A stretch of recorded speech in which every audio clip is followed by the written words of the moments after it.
This conference will now be recorded. All right, good afternoon, everyone.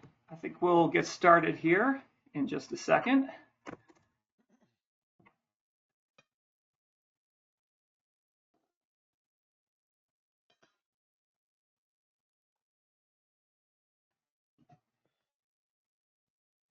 All right. Welcome. This is a workshop in Vermont Public Utility Commission case number 25-0443-INV. It's an investigation into the need for a statewide energy burden program pursuant to Act 142 of 2024, excuse me. My name is Jake Marin. I'm one of the staff members that the commission has assigned this case. With me today are Elizabeth Schilling and Jacob Dillon. Jacob Davis. Also, the commissioners are present today. We have Chair Ed McNamara and Commissioners Margaret Cheney and Riley Allen. We have quite a number of people participating today, so we won't ask everyone to identify themselves, but I'll lay a few ground rules for our workshop today. We're using the GoToMeeting platform. We ask that you please, when you're not speaking, keep your microphone muted. And if you're not actively participating, it also helps if you keep your camera off because that keeps the screen less cluttered. Today's workshop is being recorded. A copy should be available either on our YouTube or through a transcript that we'll post in EPUC after the workshop is finished.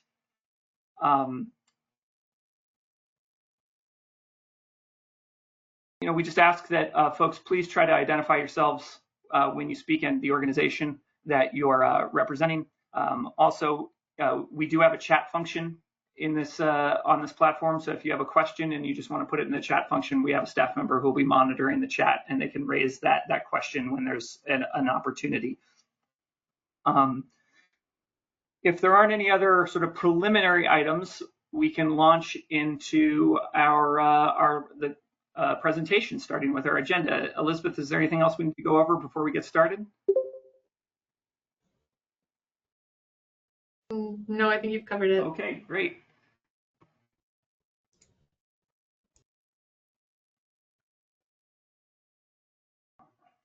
I'll just keep the agenda up here for a second. I just want to say thank you to VEIC and James Dumont and Benjamin Beimer for volunteering to give presentations today. We appreciate that very much. We're going to try to wrap up today around 4 o'clock. We've got some folks who need to do, pick up duty and things like that. We'll try to schedule a break around 2:30. Obviously, if people need to come and go during this, we appreciate whatever time you can give to us. So I'm just going to run through really quickly the call of Act 142. What has the commission been asked to do? The overall question we were asked to answer is whether a statewide program to reduce energy burden is needed in Vermont. The Act laid out a certain set of stakeholders that we need to engage with, which included the Vermont distribution utilities, efficiency utilities, the low-income service providers like capstones and other entities like that. Low-income customers themselves are also a stakeholder that we're required to engage with, as well as state agencies and other interested parties that help provide these very important programs to Vermonters. The commission is supposed to assess current programs within and outside Vermont that directly reduce or stabilize energy expenditures for low-income households. And we're supposed to recommend how those programs could be coordinated and identify obstacles or solutions for increasing coordination amongst those programs.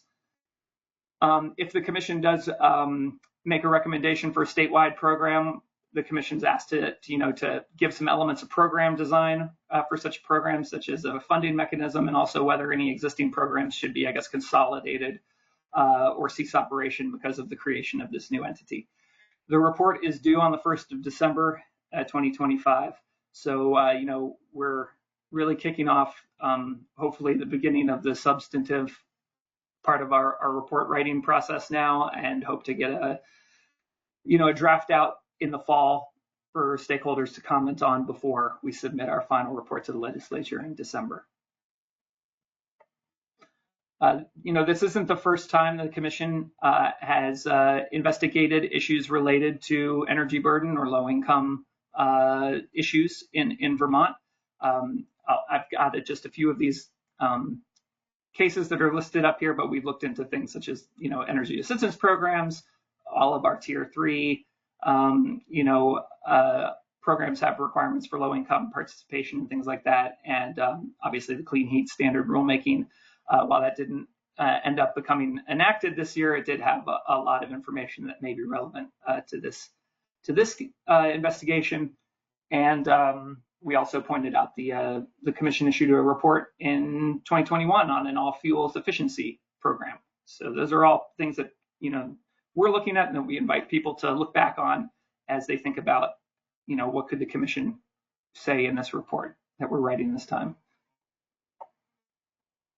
We thank everyone for the voluminous responses we got to our information request about existing programs within Vermont, and also identifying some outside of Vermont that we should take a look at. In the responses, there were descriptions of over 120 existing programs addressing energy burden. When we use the word programs on this slide, we're talking about offerings from individual providers. So, if each utility has a low-income assistance program, that each one of those offerings counted as a program, and into that 120 number that we got there. The existing programs ran the gamut from direct bill assistance, such as electric assistance programs or LIHEAP, to other programs that provide investments in efficiency or electrification measures that could help reduce low-income Vermonters' energy usage and burden. The largest program that was identified was the Vermont Fuel Assistance Program, which serves over 15,000 customers a year. So these programs affect quite a number of Vermonters, is what we took away from this, and it probably could have served more. Many instances of similar programs, what we're talking about there is that each utility may be offering a heat pump rebate or a electric vehicle charger for low-income people. So there was similar offerings across service territories, but they may differ in terms of what was offered, who was eligible, and all those kinds of things. And obviously there was a diversity of funding mechanisms for all of these existing programs. Much of it is funded by ratepayers through either the electric efficiency charge or through a fuel tax. And then you've got state and federal funding and grants. Velco provides significant funding through VLIGHT that its market operations. And then obviously some of these programs are done through donations, which was an interesting thing that I think I learned from looking at these programs. Before we get to the discussion topics, actually, this is the portion of our workshop today where we're going to turn it over and let the presentations go before we have our discussion. But before we start the presentations, I guess I want to just ask the commissioners if they had any sort of opening remarks they wanted to make or comments that they wanted to give at this point.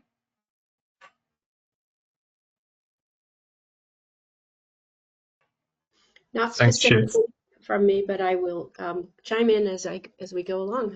I hope. Okay, great. So then I think we'll start with VEIC. If you could tell me who's going to be making the presentation for you, I can make them a presenter. Jade, can we wait 1 second? Okay. There was a question in the chat that seems kind of like maybe a starting question that would be good to address before we do the presentations. Would you read it aloud or? Sure.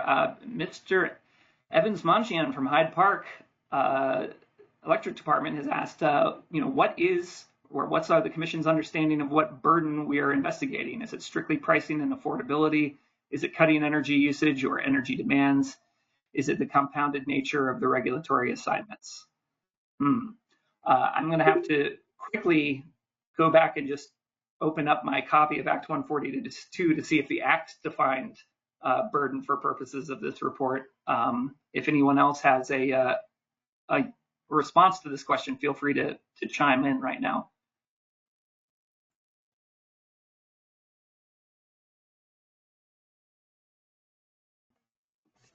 Based on looking back at the Act, I think in general, energy burden is in terms of the percentage of household income that is spent on energy costs. So how can we reduce the amount that households are spending on energy? So that could be through rate assistance or incentives to, like install measures that would potentially reduce energy or the amount that they're spending on energy. So various different ways that we could reduce energy burden, I think. Yeah, thanks, Elizabeth. And also, I mean, it's worth pointing out that the Act is looking at energy burden across all sectors. So it's not just the electric industries, it's all types of energy, thermal, transportation, all those kinds of uses.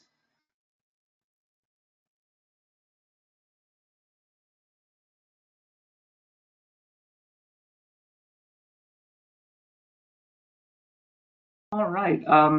I'm still waiting for a volunteer from BEIC to let me know who I should make. Hi, Jake. This is Emily Roscoe from Efficiency Vermont. I can share my screen. Yes, I'll give you the permissions, I think, to do that. Okay, great. Thank you. All right. You should be the presenter now. Okay, let's see if this works. Can you see the presentation in full screen? Great. Yes, I can. Thank you. Okay. So good afternoon. My name is Emily Roscoe. For those I haven't met, I'm a regulatory project manager at Efficiency Vermont. Lauren Wentz is also here from Efficiency Vermont. She will be presenting today. Lauren is a program manager for low income and multifamily programs. Online, we also have Kelly Lucci, Efficiency Vermont Senior Director of Strategy and Partnerships. I'm going to introduce this presentation and then I'll hand it off to Lauren for the bulk of it. Let's see if I can. There we go. So today we will be providing some information on Efficiency Vermont's program goals, some program background and context, and some program examples, for two of them being low-income fuel switch and multifamily. Today's presentation is really to add some context and color to the spreadsheet Efficiency Vermont filed in this proceeding. Efficiency Vermont understands the value and the need to collaborate to achieve results and benefits when serving low-income customers and those at risk for higher energy burden. Lauren will be highlighting those relevant programs as an example of the type of work that is ongoing at Efficiency Vermont.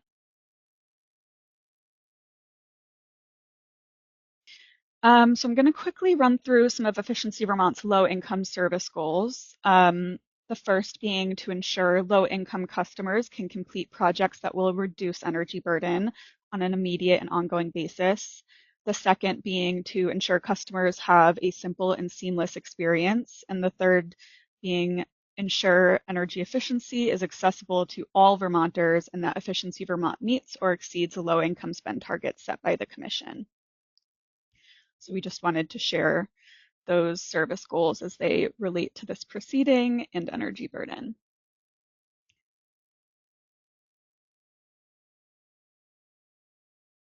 Right.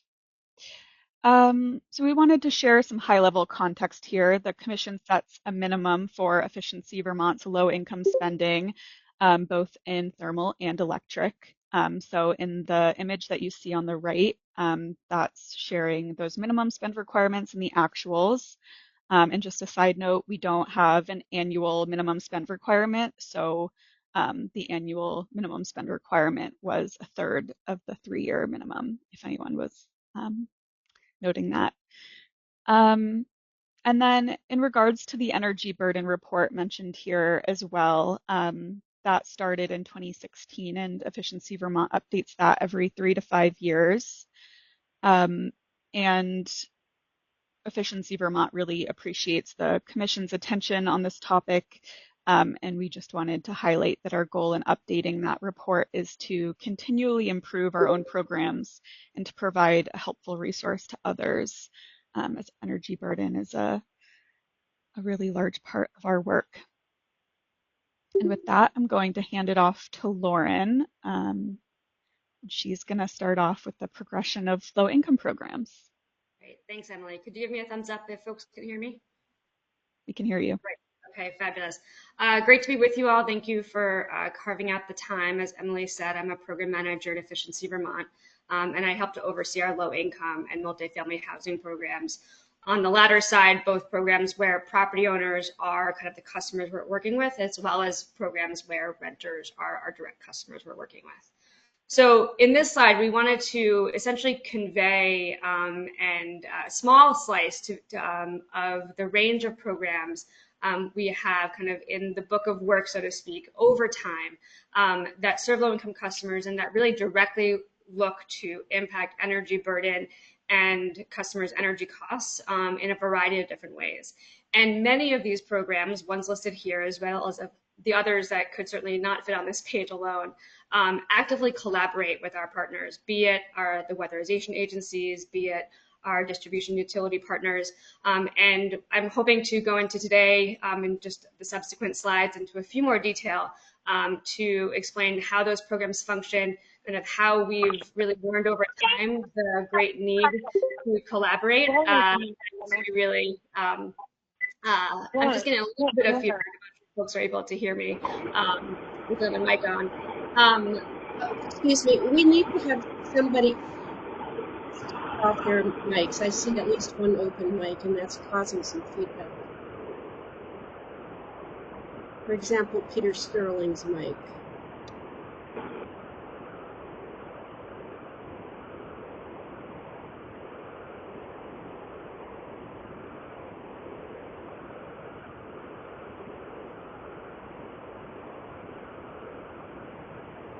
Folks still hear me okay? Yeah, and perhaps, Emily, you could turn yours off too.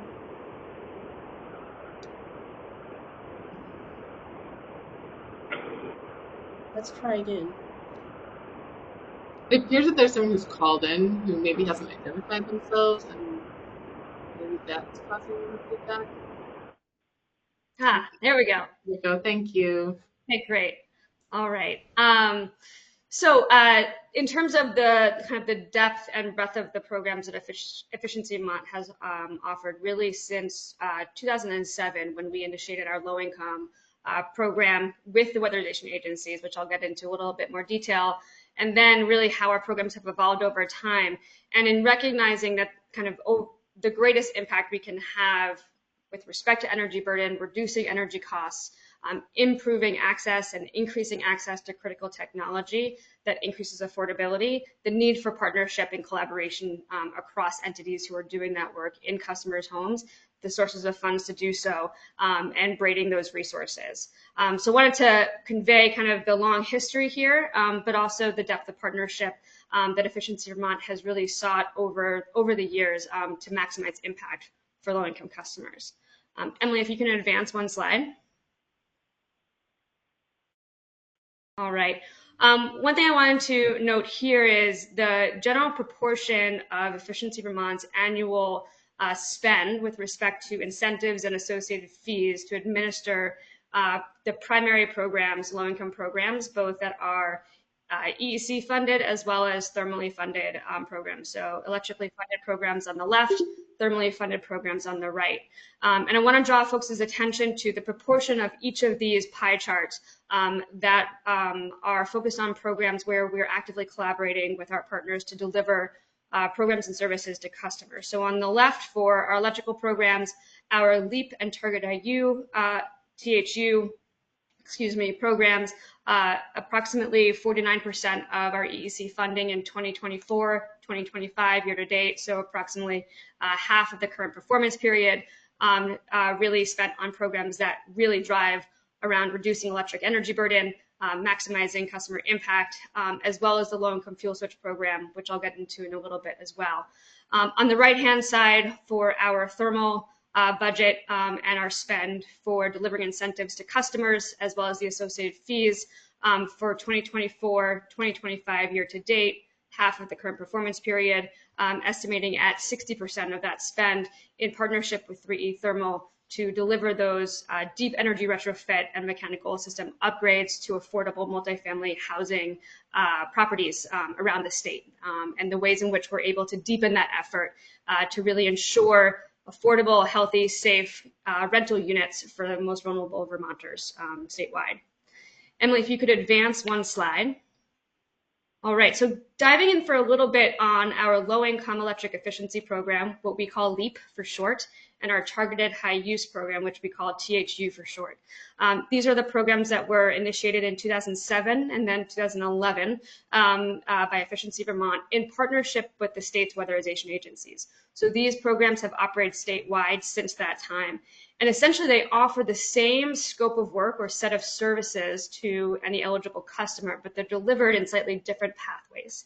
And I think that's really something that we've found really successful. So the first pathway, LEAP, is a piggyback service onto existing statewide weatherization assistance program delivered services. So when a customer qualifies through, let's say, Capstone or CVOEO, SEVCA, NITO, BROC, what have you, when that weatherization visit is occurring, Efficiency Vermont is providing additional services delivered by the WAP around electric efficiency measures to reduce electric energy burden, to increase efficiency, reliability, and of course, longevity of replacement equipment. And that can be everything from replacement appliances, washing machines, refrigerators, freezers, the installation of heat pump hot water heaters and cold climate heat pumps, to replace existing electric resistance equipment, and the installation of LEDs and water saving devices to help on that end as well. And all of that is of no cost to the customer. And that really exemplifies kind of best practice of how to piggyback and layer on services for folks who are actively in customers' homes, but who the scope of work is limited in a certain way, and we're able to broaden that impact and deepen that impact for customers without them having to go through extra process along the way. The Target I Use program actually provides the same scope of services, except customers are qualifying through Efficiency Vermont. And the customers who are eligible for targeted high use are those who have very high electric use annually. And typically what that's indicative of is electric resistance heat or highly inefficient appliances in the home as a result of age or condition. And so we qualify customers for that program, refer them to the weatherization agency. They are served on an expedited basis by their weatherization agency. And again, all of those same measures are evaluated for replacement or installation. Annually, we serve, give or take, about 1,300 to 1,500 customers across those two programs in partnership with the weatherization agencies. So really incredible impact on a long-standing basis, recognizing that to maximize impact for customers and really deliver the most amount of value on a long-term basis, kind of working collaboratively has been really successable for both programs, but certainly, of course, first and foremost, customers who are most vulnerable. I just want to point to here the kind of the call out bubble on this page right here around this quote from the customer itself. This is something we hear really not infrequently at all from customers around the value that these services have provided them, that either coming to Efficiency Vermont in this case for these programs or the WAP agencies alone would not necessarily be able to deliver entirely. All right, Emily, if we could advance to the next slide. All right, wanted to draw some focus in on Efficiency Vermont's weatherization programs, really primarily through our Home Performance with Energy Star program. And so these bars, as you go from 2009 through 2024, show the quantity of customers served for weatherization through Efficiency Vermont's programs, and the breakdown vertically of the customer markets or segments in each year. I want to draw particular attention and focus to kind of the last 2 years of 2023 and 2024, when Efficiency Vermont began to offer unique and enhanced incentives specifically to low-income customers who needed to take on and wanted to take on weatherization work through that pathway.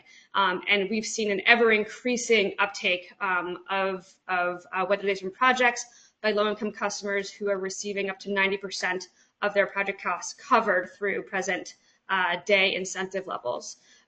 What we recognize is that there is a need to have the tide rise all ships, right? So the value of having the no-cost weatherization services, so the WAPs, really a primary service and offering to customers statewide, and also having another pathway as well for those customers who would need to or choose to proceed through this pathway as well. And certainly the participation numbers are indicating a great need, and customers really availing themselves of this opportunity as well. All right, Emily, if you wouldn't mind advancing to the next slide.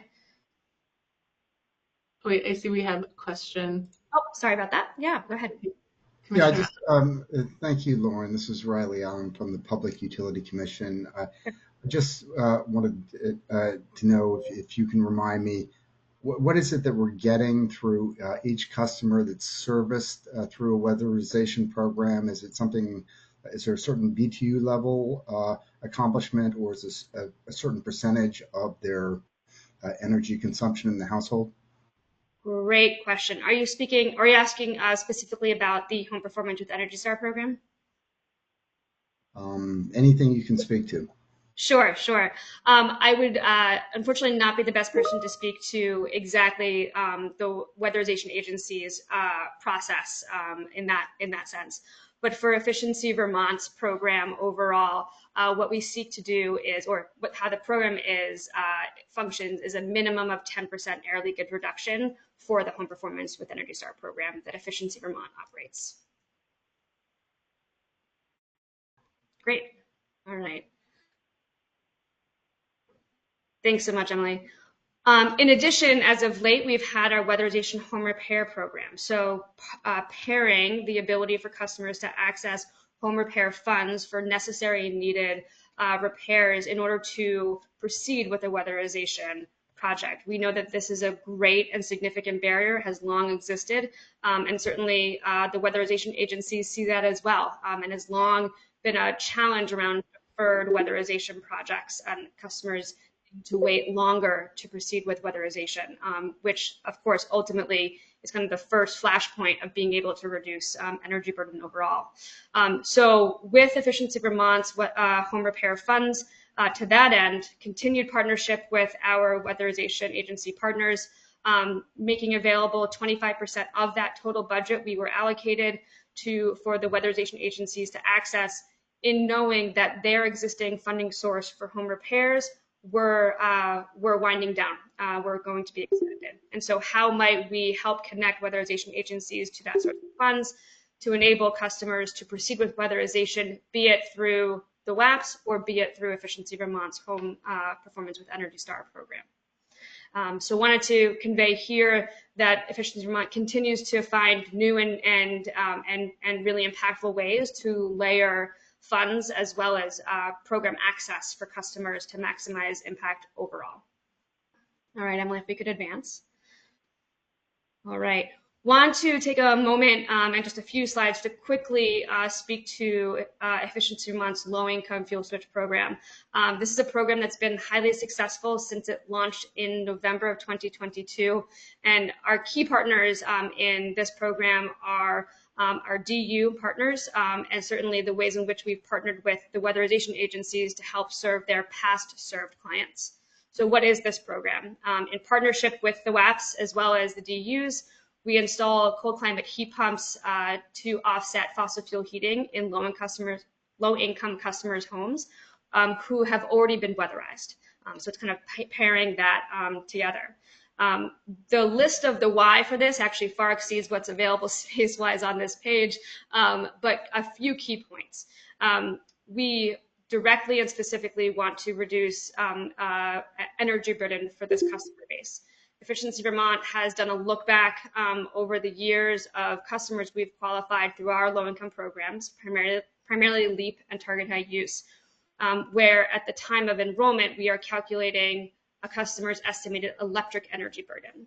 And what we're discovering is that customers' reported annual household income compared to the cost of a current single cold climate ductless heat pump fully installed, that cost on average represents sometimes more than 30% of a customer's household income. So on average, it's almost insurmountable for a low-income customer to address energy burden from a home heating perspective without significant or total assistance. And how to operate a program that does that statewide requires great collaboration and really good partnership. And this program is a great example of that. So we seek to reduce energy burden for low-income customers, and we do that by looking back at customers who were previously weatherized, reaching out to them, and in the process, helping DUs to also serve their low-income customers overall. The kind of column on the right lists, I won't go through maybe every single step here given the time and the robust group of people on the phone as well. But these are the steps of the process and the ways in which we work together with our partners, as well as the group of participating or the pool of participating contractors we have in the program to serve customers and install a heat pump within 60 days of a customer qualifying for the program. I want to call out that one of the program components that we've really that we're really proud of, and I think is really critical in the big picture of how to serve customers in this way effectively, is that we've introduced the coverage of the first year maintenance cost for customers who are proceeding through this program. We recognize that heat pumps, just like a fossil fuel boiler, do require and benefit from ongoing maintenance to extend the lifeline and longevity of that unit, to ensure it operates effectively and as desired for the customer, etc. We also know that that can be a cost barrier, especially for this customer market. So by introducing them to that, by giving them the on-ramp, right, and covering that cost for them upfront for that first year, we're hoping to kind of set the stage for what that maintenance looks like, but also not make that a barrier or a burden in the process of participating in this program. All right, Emily, if you wouldn't mind advancing one slide. So this slide represents our impact to date. So again, these are numbers since November 2022, updated as of last Friday. And I can tell you that we've already had enrollments that have come through that are not reflected here in that time since. So they're slightly more than what you see here. But the top chart shows the distribution of customers who have been enrolled in the program across DU territory. And the bottom chart on the left represents how that reflects, those numbers reflect across WAC territory. So in total, I believe these numbers add up to 550 customers since November 2022. Of course, the map of the state on the right shows the quantity of customers per county, and the colors delineate the WAP territory. So I think what's really interesting is just calling back to Emily's earlier slide where there was a kind of a snip of the distribution of energy burden by town, I believe, for the state of Vermont. And I think it's really interesting and notable to show that through partnerships, through the way we've operated this program and designed it really intentionally, that the customers served across the state are not are not highest in the areas with least energy burden. We are serving customers effectively statewide, often in the areas that have the highest energy burden. And I wish I could make this up, but in the bottom right hand of my screen as I was talking about this, another enrollment just crossed through my inbox. So very fluid program and certainly one that we're looking forward to continuing through next year as well. All right, Emily, if you wouldn't mind advancing. This is just a quick quote that we received unsolicited from a customer who went through the program. These are the real stories we get. We hear from customers who don't have the ability to certainly heat their home, customers who have health conditions on top of that, customers who struggle to pay their existing bills even outside of home heating, which we know is certainly an ongoing source of overall cost and burden and affordability for customers. So the way in which any program such as this can contribute to reduce costs and increase comfort for customers across the state, we're really excited about that. All right, Emily, if you wouldn't mind advancing one more slide. The last program I just wanted to highlight for the purposes of today's session is the work we do with 3E Thermal and have certainly for some time, and how we partner with 3E Thermal to drive deeper savings. 3E Thermal serves as the state's weatherization agency, serving multifamily properties specifically. And what Efficiency Vermont does is provide 3E Thermal with the funding and support to be able to go deeper in those buildings, more comprehensive weatherization, and also addressing mechanical equipment in the process. There's also incredible hand-holding and technical support and project support that 3E Thermal provides with Efficiency Vermont's support, financial support, to be able to move those projects forward. They're very time-intensive and oftentimes require a lot of support on that side. To say nothing of the ways in which these buildings are rehabbed and retrofitted and remain affordable, so that tenants who are continuing to live in them or will be living in them freshly are certainly doing so affordably, and their energy burden in turn is able to be reasonable and low. And so just wanted to lay out here the ways in which we partner with 3E to deepen that impact, reduce costs for customers, both customers here being the property owners who operate those buildings and whose investments they are, but ultimately benefiting the renters who certainly live in those very buildings statewide. And I think that those were the only slides that we had prepared for today and we're hoping to present. Certainly happy to answer any additional questions that might be coming up for folks. Commissioner Allen? Yeah, thanks, Lauren. I appreciate the presentation.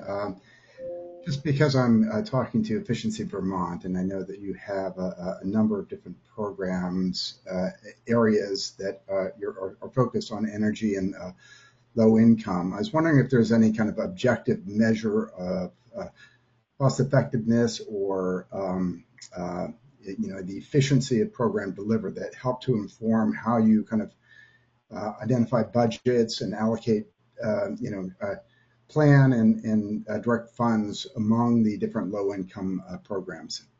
That was a lot of words. I apologize. No, great question. I will. I'll do my best, and feel free to let me know if I'm missing the mark, and I can clarify. The short answer is yes. The specific measures that Efficiency Vermont offers in our low-income programs certainly must be cost-effective and meet certain requirements to demonstrate essentially adequate energy savings for the customer, for ratepayers, what have you, in order to be able to provide the level of support and funding that we do. In our low-income programs, that's almost always at no cost to the customer. And we recognize that that is held in balance with other programs outside of our low-income portfolio where that balance is able to be different. We recognize that for low-income customers, typically any cost barrier is a single and ultimate barrier to participation. I think a really good example of that actually is our appliance replacement voucher program. We do claim savings for energy savings, electric energy savings, for the appliances that we support through that program. We provide eligible low-income customers with a $1,200 voucher towards the purchase of a replacement appliance at a participating retailer statewide. They go into the store, they tender that voucher, they're able to use the voucher to purchase the new appliance. It's then delivered to their home and the old one is removed. The new appliance is installed.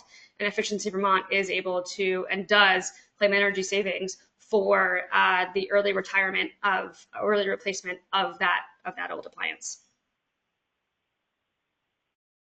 And so in so much as our budgets are informed, the minimum performance requirements for Efficiency Vermont do revolve around spend. And so that's something we're very mindful, keeping in balance, of course, certainly the need and ongoing desire to demonstrate effective energy savings in the process.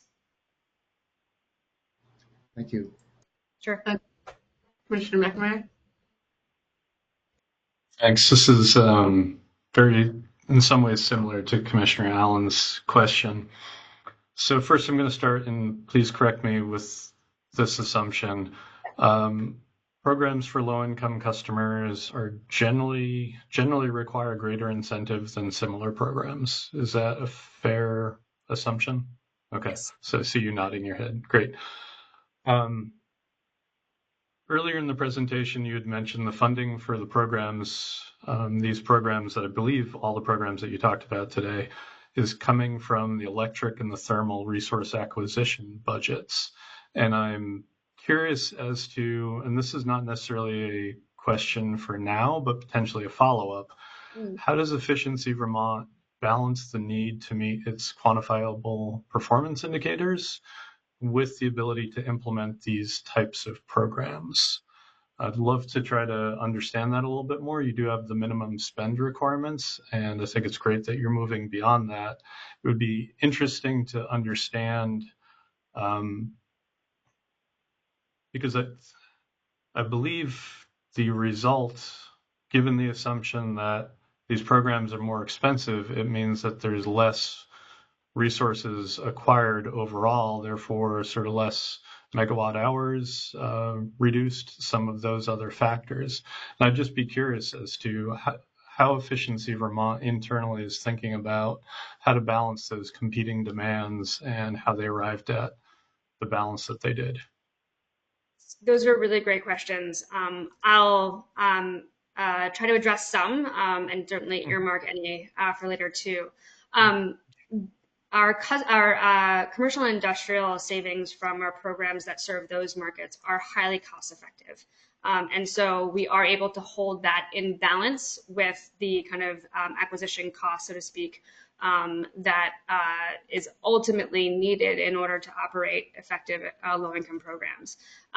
So in recognition of, C&I, commercial and industrial program savings being so highly cost effective, it does allow us to think and design programs that really look to address customer need and really try to kind of address how to operate programs from that perspective.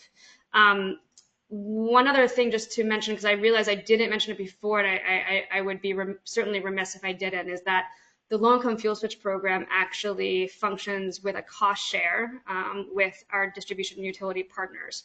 And that is an incredible value and benefit in the ongoing collaboration on that front. For every customer served in that program, that customer's distribution utility is contributing a portion of that overall cost, and Efficiency Vermont is funding the remaining amount, any above and beyond that. And so while there's the need to kind of hold everything in balance within Efficiency Vermont's budget, certainly, absolutely, just as you're speaking to, there is also the active seeking of partnerships and the ways in which we certainly can partner to maximize resources and minimize touch points for customers in the process to do so. Thank you. Appreciate that. Yeah, sure.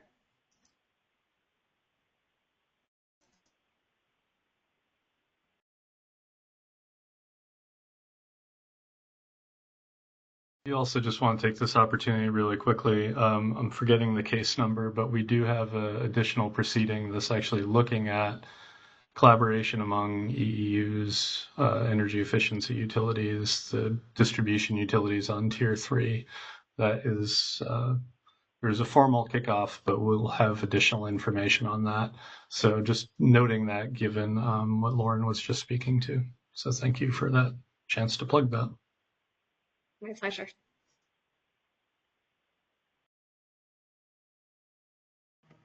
All right. Well, thank you to Lauren and BEIC and Emily for the presentation. Does anyone else have any questions before I hand things over to Jim Dumont? I do have a question, which is I'm wondering if BEIC has data on energy burden that is not geographic, but purely by income level, statewide.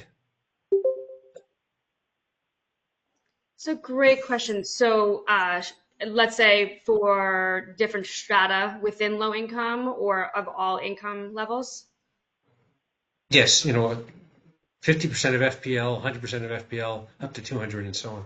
Sure. I would be happy to touch base with folks within Efficiency Vermont who oversee the writing and research behind the ongoing energy burden report to both see if that's within the report in a place I'm not immediately thinking or behind some of the kind of data that underpinned the report to see if it's sliced and diced from that perspective. Great. I guess one thing I might want to add is that I do know that EAN has put out some data about just that in their annual report. So if it's not within Efficiency Vermont's energy burden report, I do believe that it is within theirs for their annual report.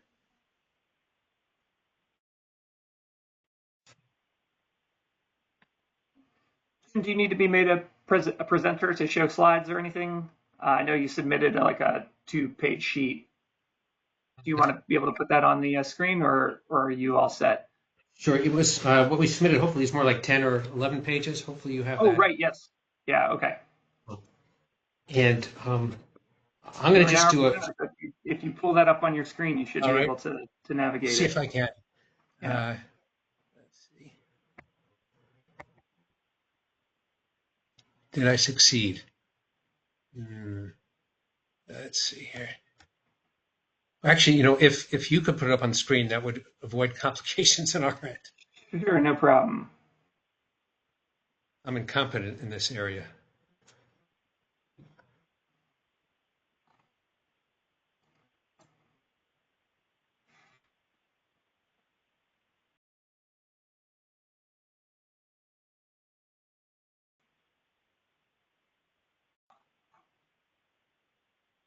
All right, Jim, here's your filing.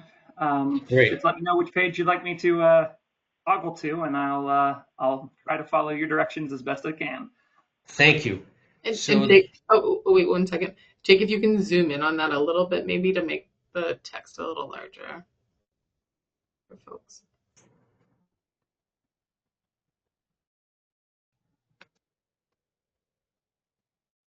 I think it's in the, yeah, there. Great, thanks. Thanks. So I'd like to introduce Ben Beheimer, who's entering his 3rd year at VLGS. And Ben has just plunged into this. And with his assistance, we've come up with a chart. Obviously, we're addressing Section 21D1 of Act 142, which looks at the successful design elements of in-state and out-of-state programs to reduce or stabilize energy expenditures. And what the chart Ben has produced looks at electricity and gas. We're going to go through some of the highlights of that in a minute. I just want to summarize what I put in the introduction, that some states offer discounts as high as 50% or even 84%, 86%. Almost all states we've looked at provide benefits up to 200% of FPL, and many go up to 60% of state median income. As you probably know, the GDS report that the department commissioned reported back in 2019 that many states use 200% of FPL or 60% of state median income. And so our findings are not the least bit original about that. As we were looking at this, we found, and Ben really noticed this right off the bat, that attempts to provide good programs run into a funding obstacle. And so we tried to look at places where they do funding maybe a little differently than it's being done in Vermont so far. And what we found is that Connecticut, California, Maine, Massachusetts, New Hampshire, and Ohio use a volumetric charge. And as some of you may know, and Ben's going to talk about, Ohio has been doing the low-income program that's a percentage of income program, which is very protective. They've been doing that for decades. So it may be a good model as far as the funding source. And as some of you may know, New Hampshire has a uniform statewide volumetric charge. And this is, I think, quite relevant to Vermont. It's a statewide charge, but the funds are allocated within each service territory according to need in that service territory. So if we have a small municipal electric company in Vermont, it's not going to be drawing just on its rate base to fund the program. So with that, why don't we go to why don't we start with Ohio, which is page that's numbered page 5 of the chart. Ben, you want to summarize what you found in Ohio? Yeah, sure. Hi, everyone. As Jim said, I'm Ben Beheimer. I'm a third year at Vermont Law School. So what we found for Ohio is that it's a percentage of income payment program, which has been successfully run since 1999. The allowable percentage of low income eligible ratepayers' income that's allowed to be paid per month is 10% of their income, or a minimum of $10 if the 10% isn't $10. They also match that with an arrearage forgiveness program, which for each successful payment on their utility bill, the utility will forgive 1/24 of their arrears. So 2 full years, and they're all paid up. And in the case of a gas utility, the percentage of income payment is also 10%, but it's 5% of their gas bill and 5% of their electric bill. My apologies. I mean 5% of their income for their electric and 5% of their income for their gas. It's funded by the gas and electric programs have different sources of funding. So the electric utilities have I believe it's a Uniform Service Fund, USF, which is a volumetric per kilowatt hour charge. And it's the only state so far that we found that has a declining block rate. So every ratepayer, first off, every ratepayer pays. It's residents, commercial, industrial. But they all pay the same rate up to 833,000, not 833 as some people have misinterpreted earlier, I guess. I think 833,000 kilowatt hours is a higher rate, and after that is a lower rate, to essentially to make it so it's not unfair for larger users. And the gas program is also on the percentage of income payment. So that's the same thing, but the funding source is a little different because the gas utilities are still monopolies, vertical monopolies, I believe it's called, in Ohio.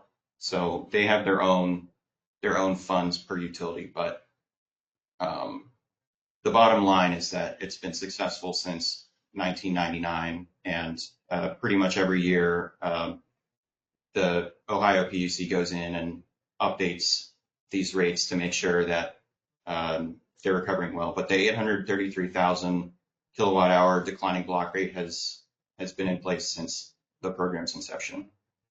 So that was Ohio. Members of the commission, do you want Yeah, I have a or do you have questions per jurisdiction?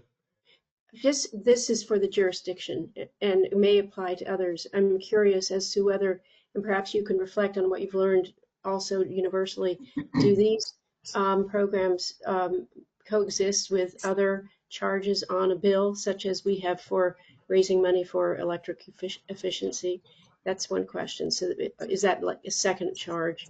And also, you mentioned this program has been very successful. How do you define success? And third question, is there a trend here as to whether these programs are opt-in or opt-out? Perhaps you'll get to that later. And if so, you can ignore my question now. Okay, for the opt-in and opt-out, actually I can answer that now. All of them even if there's an automatic enrollment, which in Ohio there's not, but in other states there are. Even if there's automatic enrollment, you can always opt out.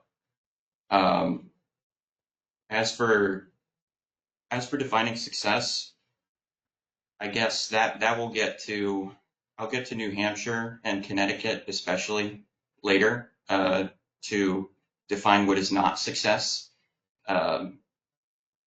Connecticut in particular has had some issues with funding, major issues because of its automatic enrollment, which I'll get to in more detail later, like I said. But I guess in this case, success is Ohio has successfully funded this program for 26 years, and by just adjusting their rates each year, the program has never been in trouble, is what I'm saying.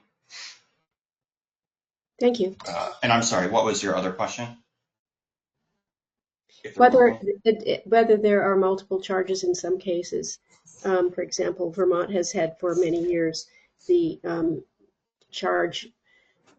percentage charge on customers' bills to fund Efficiency Vermont.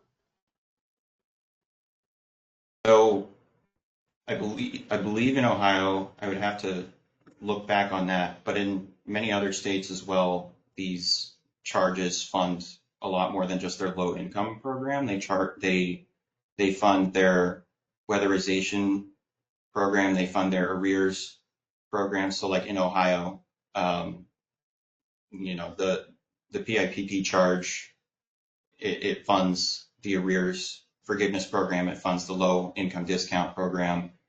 In Connecticut, their charge even funds their public education as part of it. I don't know if that answered your question. Yes, that did. Thank you. Okay. With that, I will.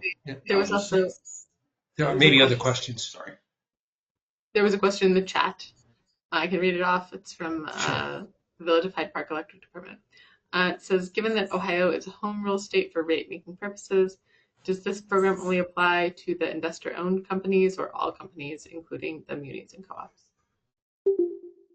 It does not, to my knowledge, apply to the munis and co-ops.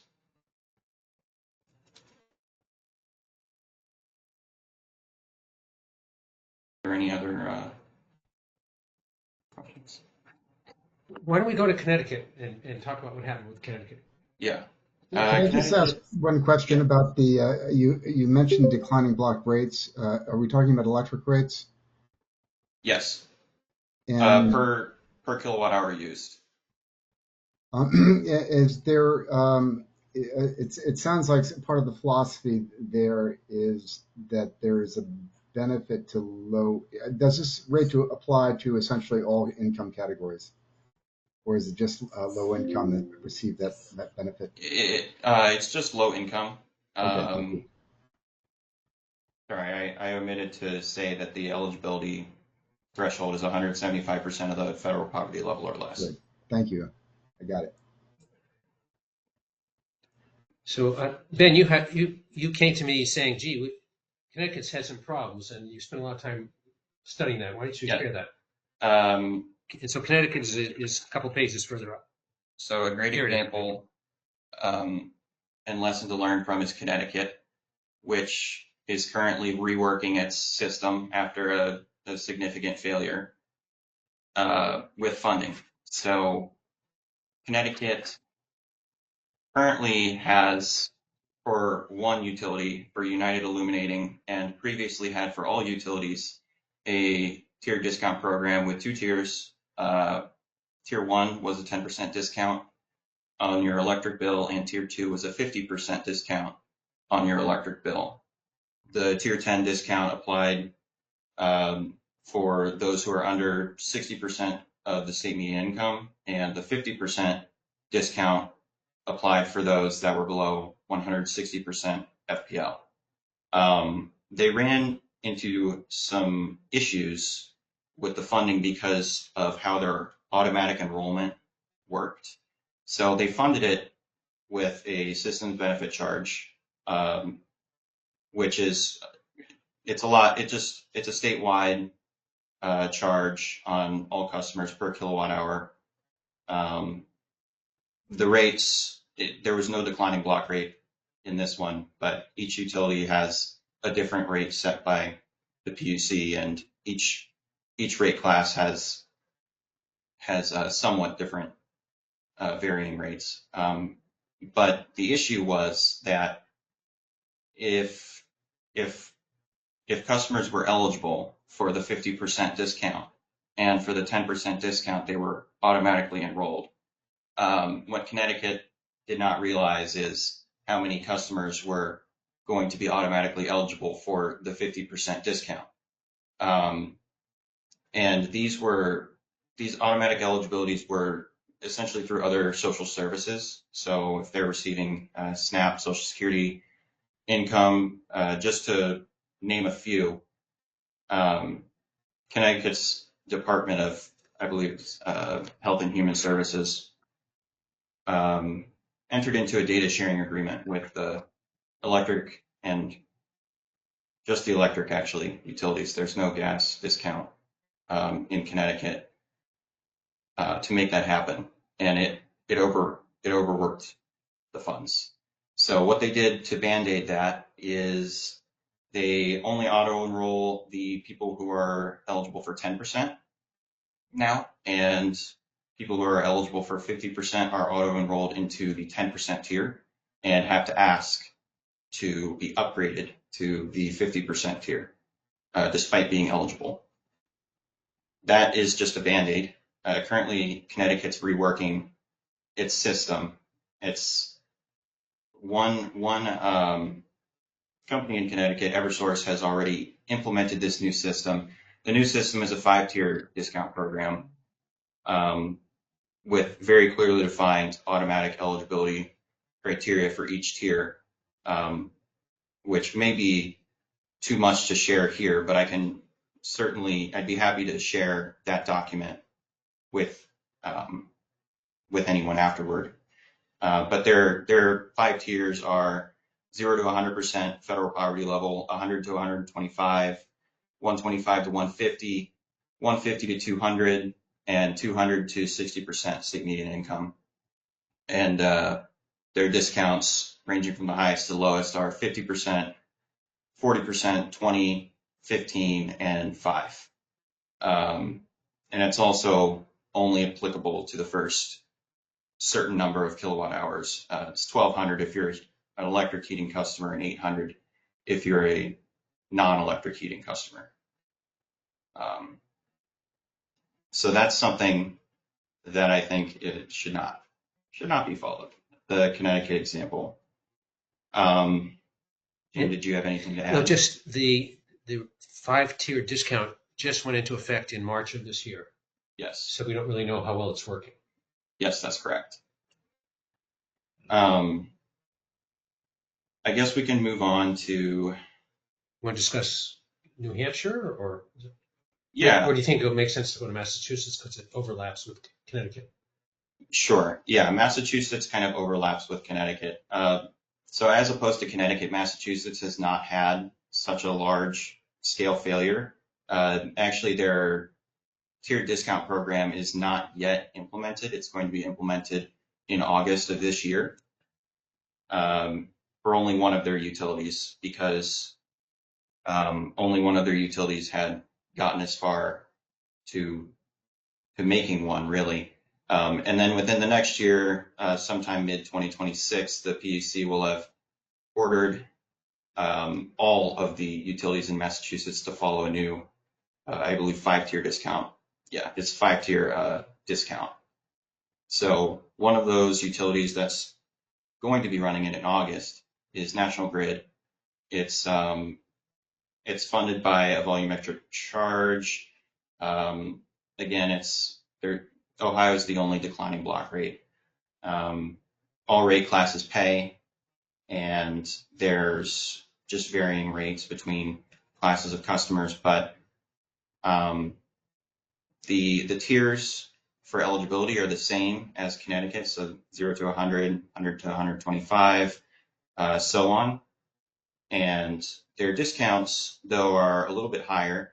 So a 32% discount is significantly higher than any other state that I've looked at so far for the 200% FPL to 60% SMI.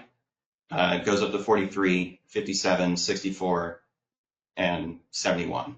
And it remains to be seen whether this program will be successful because it has not been implemented yet.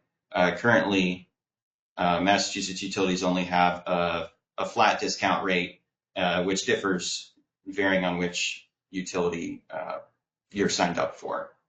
I guess this is a good time to stop and see if there's any questions or if I should just keep going forward. Yeah, thanks. I had one question. Going back to Connecticut, in your opinion, was the issue the automatic enrollment, or was the issue the fact maybe the amount of the system benefit charge wasn't adequate to raise enough, funds to make the program work, or is it a combination of both? Just not sort of not coordinating your enrollment numbers with your actual funding source. Yeah, so it's a combination of both. But I think the main problem was the automatic enrollment because Connecticut, after their, they kind of realized that they're really in trouble with their funding. I think they had some of the highest rates for their systems benefits charge, I think in the whole nation pretty much. I was reading some news articles on it, just absurd increases in rates to try and cover this, the difference between this program. I think it was like increases of maybe like 20 to 30 something dollars per month for a residential customer to like help pay their part of this charge. So the rates were already very high, is what I'm saying. So I think the real problem here was the automatic enrollment. Okay. Thank you. Yep. If there's no other questions, I can move on to New Hampshire. Okay. New Hampshire has had a 5-tier discount program in place since 2001. Jim, you correct me on that if I'm wrong on that, but 2001, I believe. They have the highest discount of any of these programs in the nation, 86%, which is actually currently being looked at whether the PUC should decrease that. They're going to be looking into that just because of some issues with people on this discount still not paying their bills on time, just overall funding shortages in New Hampshire. I believe, oh, yes, sorry, the page is the top of page 5 for New Hampshire. You can see there the 86% discount in the middle. And so for now, you can see that the 5% discount has an eligibility of 150% FPL to 60% SMI. But actually that has, although it has not officially been changed, the PUC in New Hampshire ruled on July 9th, I think, of 2024 to decrease the 60% SMI down to 200% FPL just because of funding concerns, reasoning really that rate, that class had the lowest energy burden. So if they were going to cut anywhere, it should be there, pretty much. So they issued that order, but then they've stayed the order. Yes, that's correct. They stayed the order twice. One was pending a rehearing. The other was, I believe there's a bill in New Hampshire that's pretty much going to transfer, if it passes, it's going to be transferring the responsibility of this program over to a different department in the state. So they decided to stay that change until that bill passes. Can you describe the funding? Is it statewide? Yes. And how is it distributed? Yes. New Hampshire also has a statewide fund. It's distributed really just as each utility needs it. So I guess looking to Vermont, I know some complaints might be that there's a lot of areas with many low-income customers, so it would be difficult to subsidize a program like this. Really, New Hampshire's fund is kind of a solution to this, where it's statewide and the funds are distributed to utility based on how much they need, and the customers in those territories with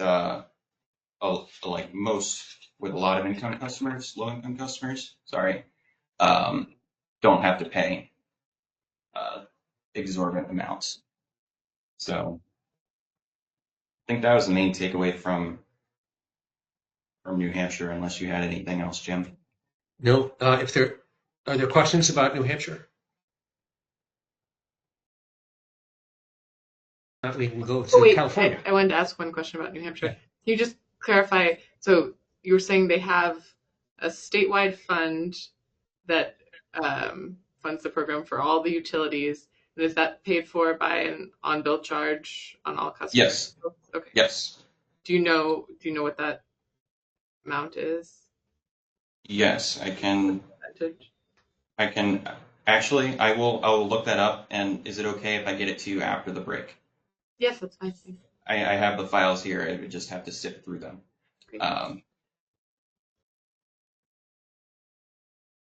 Okay, so California does not have a tiered discount program, but it has had a very successful program that's been running for quite a long time. It's the CARE program and the FARA program. Sorry, that's page 1.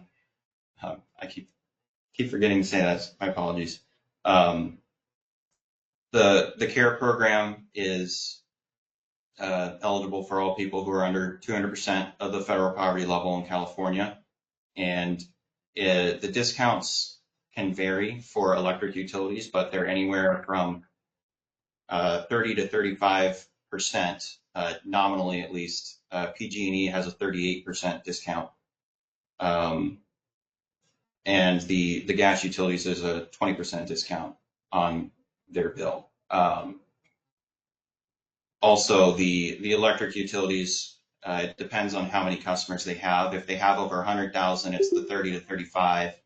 If they have less than 100,000 customers, it's the 20% discount. It's funded by a statewide charge. It's the public purpose program charge, volumetric charge, single block, and it has varying rates between utility and customer class. FARA is essentially, moving on to FARA, is essentially an extended version of the CARE program, just with a little bit of a lower discount, presumably because California has a very high cost of living. So FARA's income eligibility is 250% of the poverty level or below, down to 200%.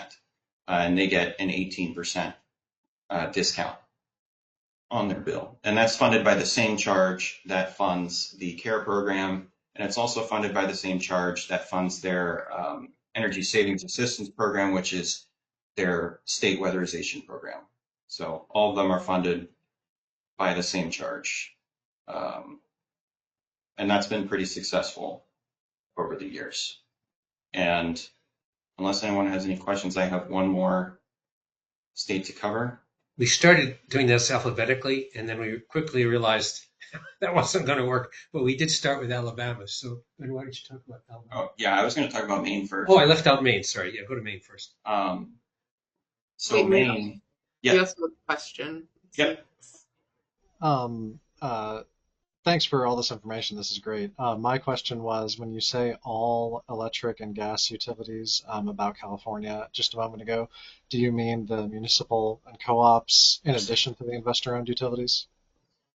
I do not think so. I can get back to you on that, though. Okay, great. Thank you. Vermont, as far as I know, is the only state that has their PUC out of Bs regulating municipal and co-ops. But I'll check to make sure on that.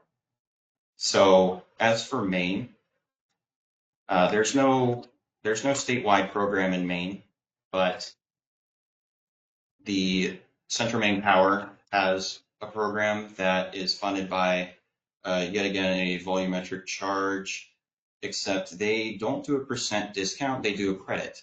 Sorry, that's on page 3, of up to $1,200 annually for any customers that are struggling to pay. And they align their eligibility requirements with LIHEAP. And some of these other programs also allow customers to be categorically income eligible if they receive LIHEAP or other social assistance programs. But the difference, I guess, I don't want categorical eligibility to be confused with automatic enrollment. Connecticut and Massachusetts are the only ones that do any sort of automatic enrollment. Other than that, it's categorical eligibility with those programs. So as for Maine, they also have their gas program, which is also funded by a volumetric charge, 30% discount for their gas. And as for Versant, I'm not sure how to pronounce that. It was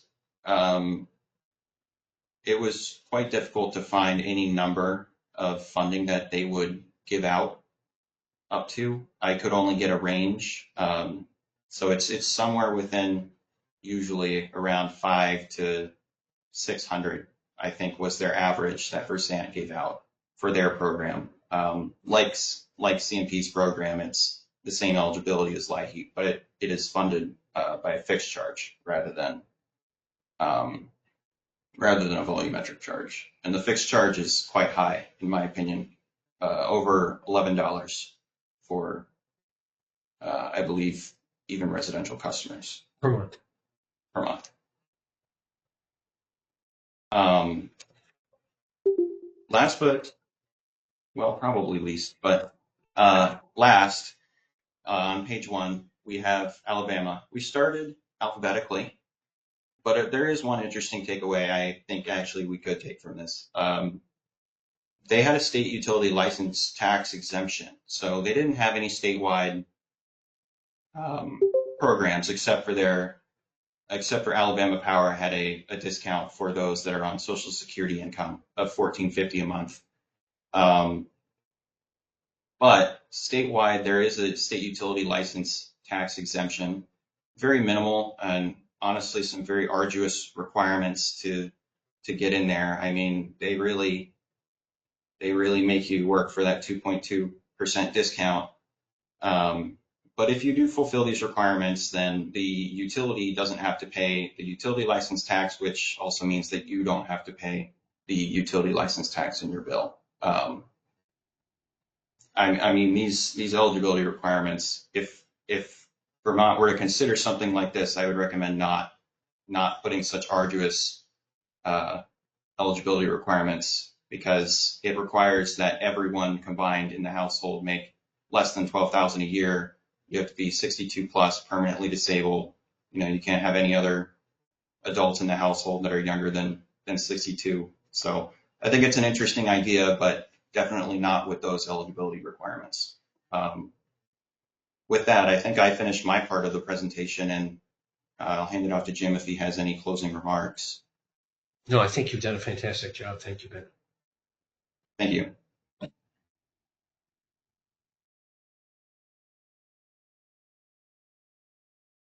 I was just wondering, completely agree, Ben, that was very helpful. Appreciate it. And thank you, Jim, for helping facilitate this as well. One question I had is about as you're looking at the different states, the discount for participating customers, was that always On the bill, did any state or utility differentiate between, for example, the customer charge versus the volumetric charge, or was it a straight just discount on the bill? Usually, okay, so it depends on what you mean by the bill. So if you mean the actual bill that the customer is receiving in the mail, they might not know. It might be within like the distribution charge or something like that. But if you look in the tariffs, yes, it's a separate line item charge. Really, the only state that did not have anything that as like a separate line item charge, even in the tariffs, was the Alabama Power Social Security discount of $14.50. That since it was nowhere in the tariffs, I have to assume it was absorbed in the rate base. I think the question was, is the discount on the customer's entire bill, Oh, or my is it apologies. just on the volume? It's pretty much on the entire bill for the most part, with just a few exceptions. And actually, I would need to review that. So would it be okay if after our break I get back to you on that?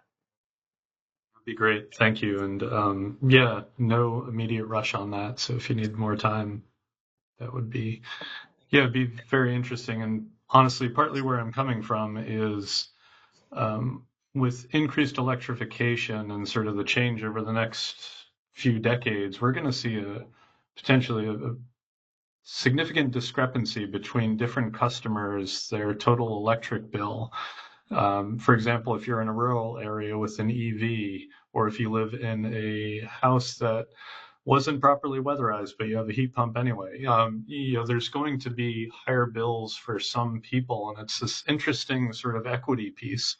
I'm not claiming at all to have thought it through, but I'm just sort of flagging this, and we have in Vermont historically talked about sort of not wanting to discourage or to encourage excessive electric usage. And so we talk about whether to put particular charges or costs into the volumetric piece or the customer piece. That's just, Ben, for your benefit, that's part of where my rambling is coming from. There's a lot of policy and equity issues that are sort of embedded in this. So, Right. but And I think at least one state placed a cap on the Yeah, so that was, I believe that's Connecticut in their new program. Let me just, yes, that's Connecticut. So what they're, oh, sorry. Oh, no, okay. agree. Yeah, with Connecticut's new program that they're going to be implementing, and that Eversource has already implemented, they're going to be discounting only the first 1,200 kilowatt hours if you heat with electric, and if you heat with gas or anything else, it'll be the first 800 kilowatt hours that will be discounted. Interesting. Great. Well, thank you. Appreciate this. Thank you. But what's the time frame for that kilowatt hour cap? 1 month. That's very high.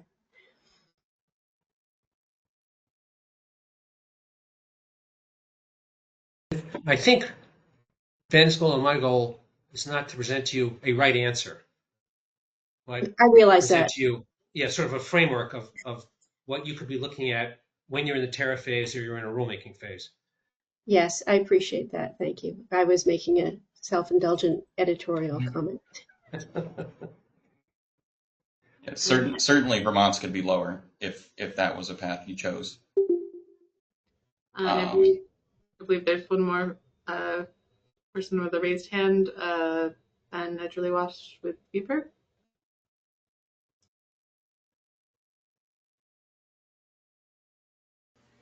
Thanks, Elizabeth. And thanks to Jim and Ben. This has been incredibly informative. I had a couple of questions, or I guess one sort of strays into the commentary area, but I'm unfortunately going to have to jump before the next part of the session. On Connecticut, one on the sort of the problem with Connecticut. You're articulating it as the automatic enrollment, but it strikes me that like the solution can't possibly be let's just have a generous program that fewer people are able to participate in because it's hard to get into.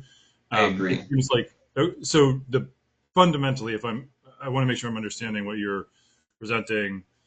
The problem they ran into was a mismatch between their expectations on sort of the percentage of total customers that were going to enroll and what actually happened, and then they didn't have enough money.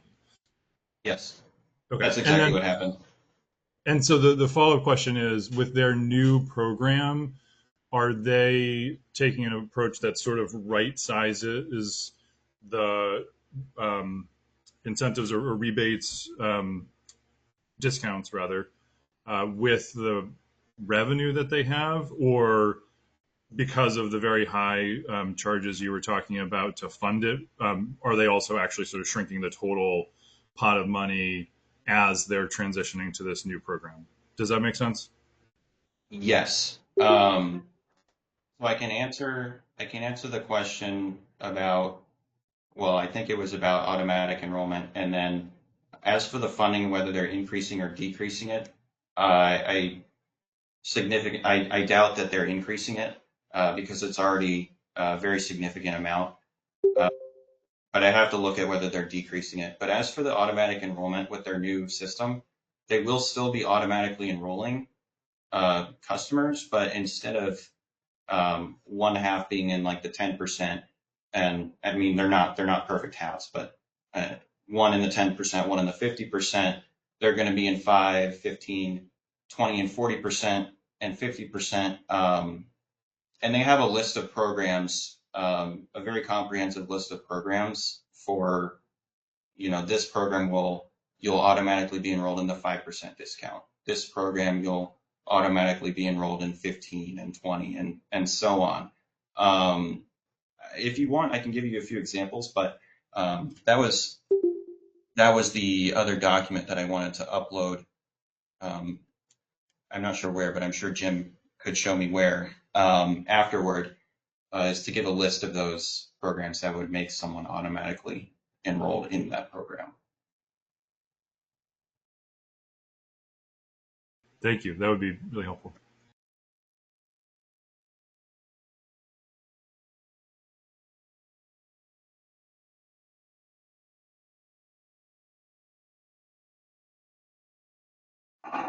All right, well, that brings us right up to 2:30 when we had scheduled a break. And so unless there are any other last minute questions for the presenters, maybe now is the time for, say, we take 10 minutes here and come back at 2:40.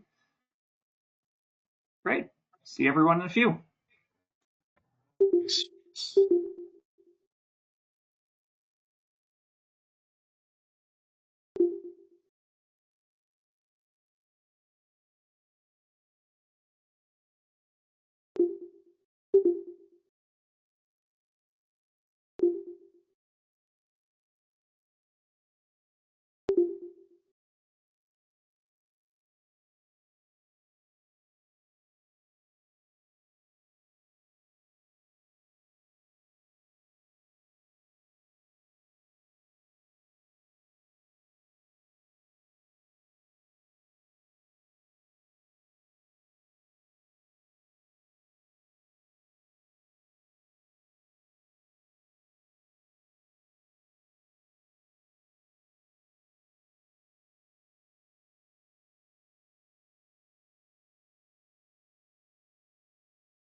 Okay, it's 2:40 or just a little bit after that. We can probably get ready to start the second half of the program today. We have the second half of the workshop reserved for discussion of, of the issues that the report calls for the commission to address. I, we're also going to talk a little bit at the end about whether folks would like to meet again or what other process or information gathering activities the commission should conduct in preparing this report. But I'll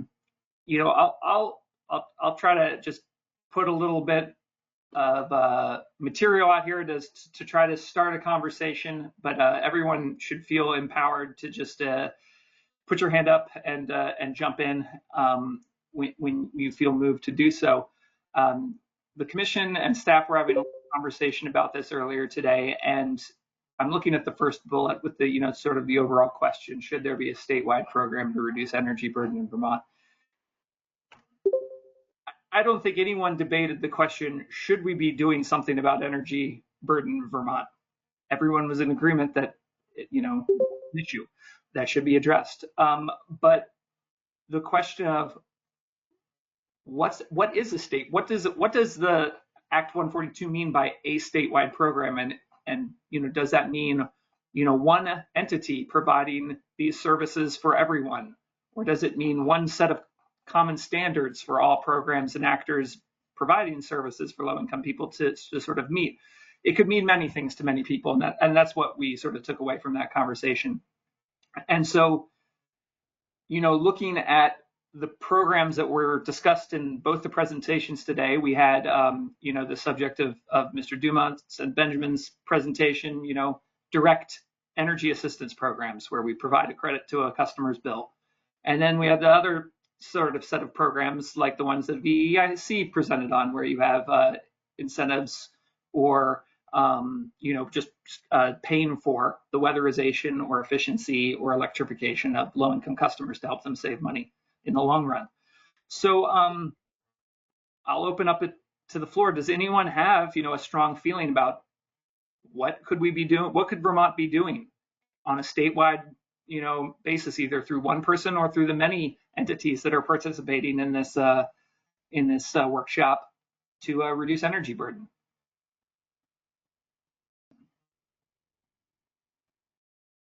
I'd offer some sort of inducement or prize for the first person to jump out there, but I am limited by the non-physical nature of our meeting. Jim Dumont, thank you. I'd Sure. like a piece of candy or something if I were a teacher right now, but you're muted. Sorry. Candy retracted. There we go. Ben has some answers to the great questions that are asked, but I think it might make sense to wait until we have the transcript, make sure we have a complete list of all the questions, and then we will submit a single set of documents in a narrative. Absolutely. Great.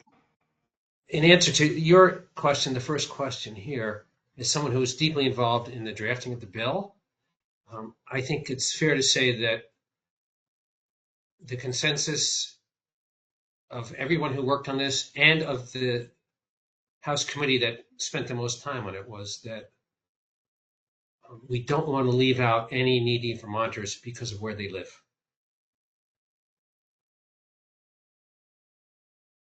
And we need a way to get assistance to the whole state, not just to a few service territories. How we do that is we need to discuss, but I think that was the intent. So whether it's to provide the better protection no matter where you live. How we get from here to there has to be figured out, but that was the goal. And was this focused just on sort of the direct assistance programs, like energy assistance programs for electric companies and gas companies and LIHEAP, or are you talking about all other types of assistance, like the efficiency and weatherization and electrification programs that have been discussed today? I think a fair answer to that question would have to just provide the history without much commentary, which is that as the bill reached the committee hearing, it was an electric assistance program only. And what was voted out of the committee looked at the broader energy burden.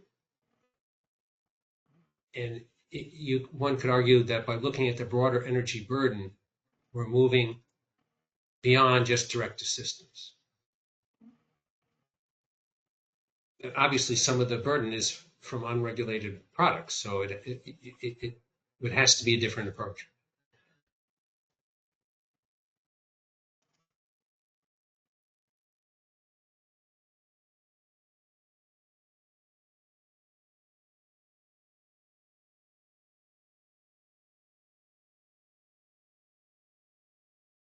I saw a comment come up in the chat, I think. Hold on one second. Let me see if I can pull that up.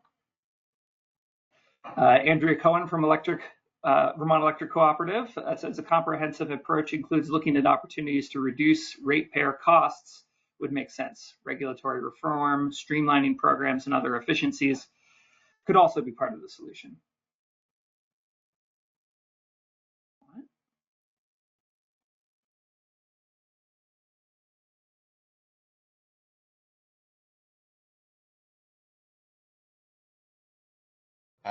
I have a thought if I could jump in here. So I spent a lot of time talking about the discounts and who's eligible, but I didn't spend too much time talking about the application process.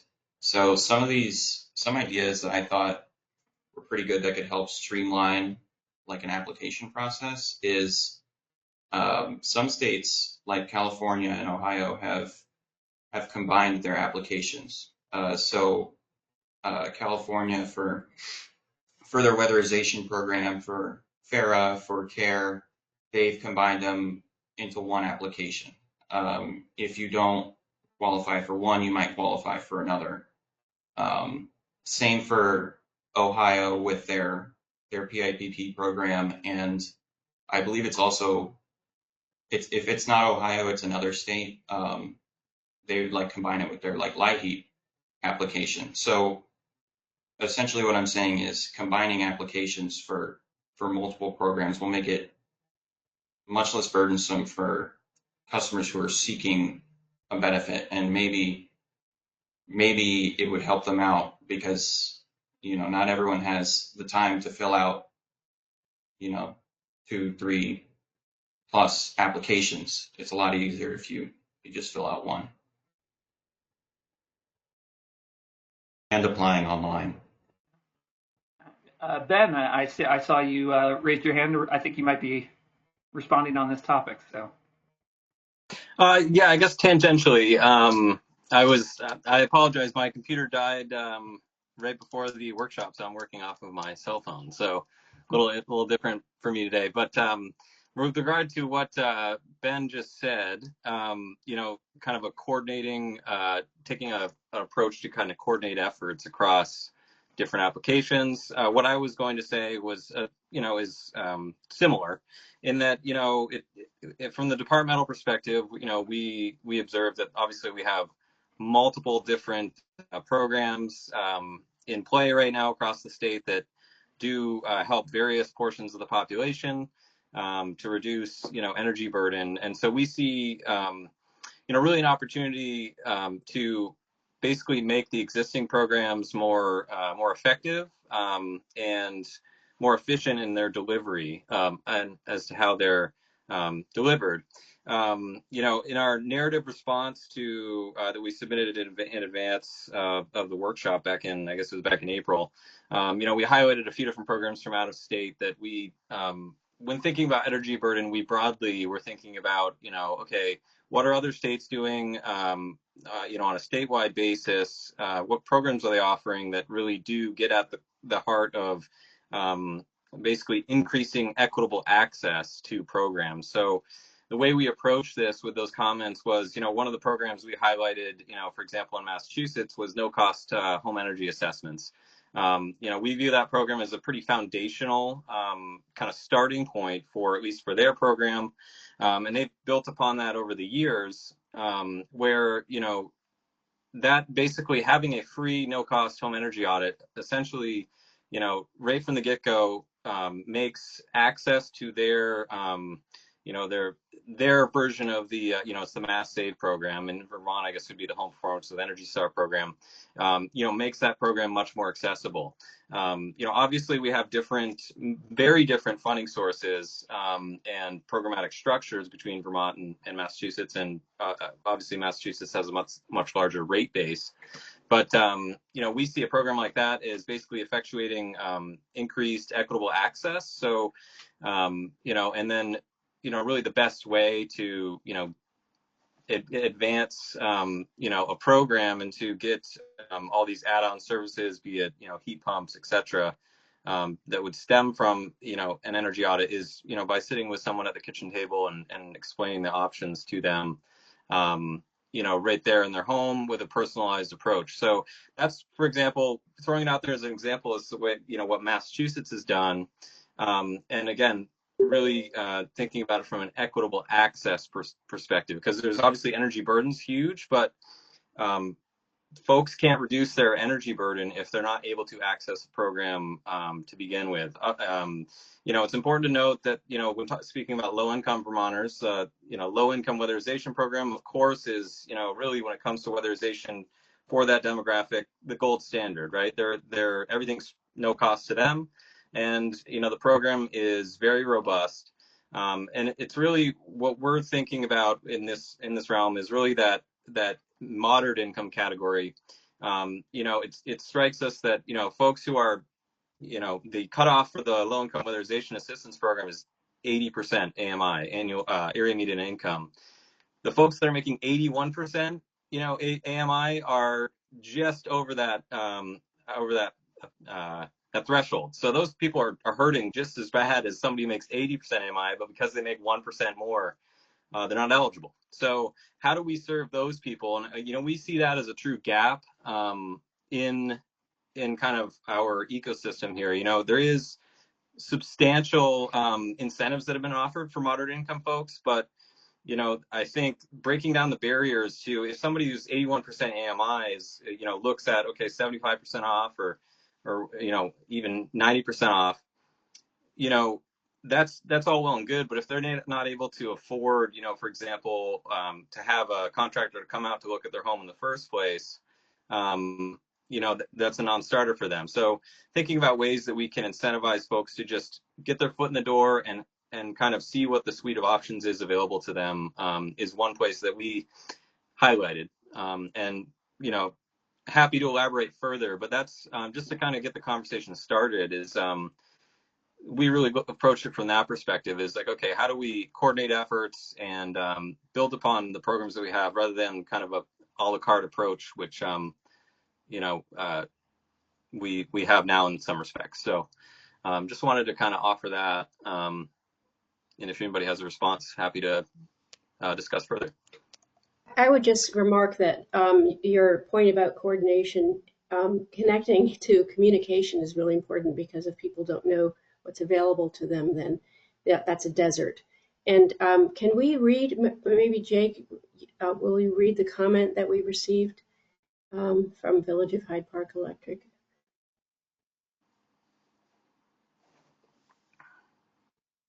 For the record. Yeah, we've got one comment from Brian Zemanjian from Hyde Park. He says that electric companies cannot be the sole source of clearing burdens across the, quote, burdens, unquote. Our regulatory structure is very different than the other energy commodities, and if the burden is to be carried by the electric companies, then that disproportionately hurts electric customers.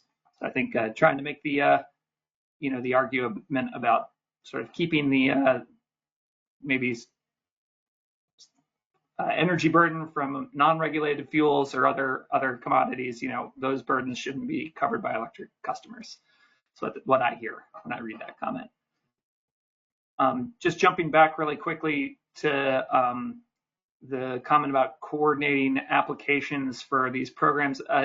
Is someone from CAPI, or if DCF has a representative in the workshop today? My understanding is that when someone submits an application for benefits at DCF, that gets pushed to the utility and maybe to other providers so that my understanding is there may be some coordination going on already in Vermont when it comes to getting applied for what people are eligible for. And I'd like to hear more about that if someone knows anything about it. Thank you. This is Carol Flint with the Department of Public Service, Consumer Affairs and Public Information. I didn't research this question, obviously, so I'm going to speak off the top of my head. So with that disclaimer, I'll attempt to answer your question. And so for the energy assistance programs that are managed by Vermont Gas and Green Mountain Power, there is coordination with the folks at DCF for eligibility determination. So Vermont Gas's program is what I would describe as opt-out. I believe that applicants are considered via data exchange and review, and folks are enrolled automatically in the program, but given the option to opt out if they wish to do so. To the last of my knowledge, GMP was still in opt-in mode. You must apply and then be approved, and DCF does the review of those applications. But you mentioned the word coordination, and so I see the role that DCF plays as one of eligibility determination as opposed to coordination of energy programs. The coordination, at least loosely, would come in terms of how the eligibility for these programs are structured. So if you think of LIHEAP eligibility as kind of a baseline, it's the program that's been around the longest and is the best known. And we sort of use LIHEAP eligibility as a benchmark for the other energy assistance programs that might be available. And even within LIHEAP funded programs, we benchmark to standard LIHEAP eligibility. And I'm speaking, of course, of crisis fuel when I talk about that. So that's my quick answer. I'm sure Christine is fact checking me at this very moment to make sure I got it right. If she has anything different to say, I'll put that in the chat so we get you the straight facts. I also saw a couple of raised hands, and Emily Roscoe with Efficiency Vermont. I know you're first, but I see that Candace Morgan from GMP raised their hand, and they might have a response directly to what the department was saying. So I'll let Candace go first. Hi, yes, thank you.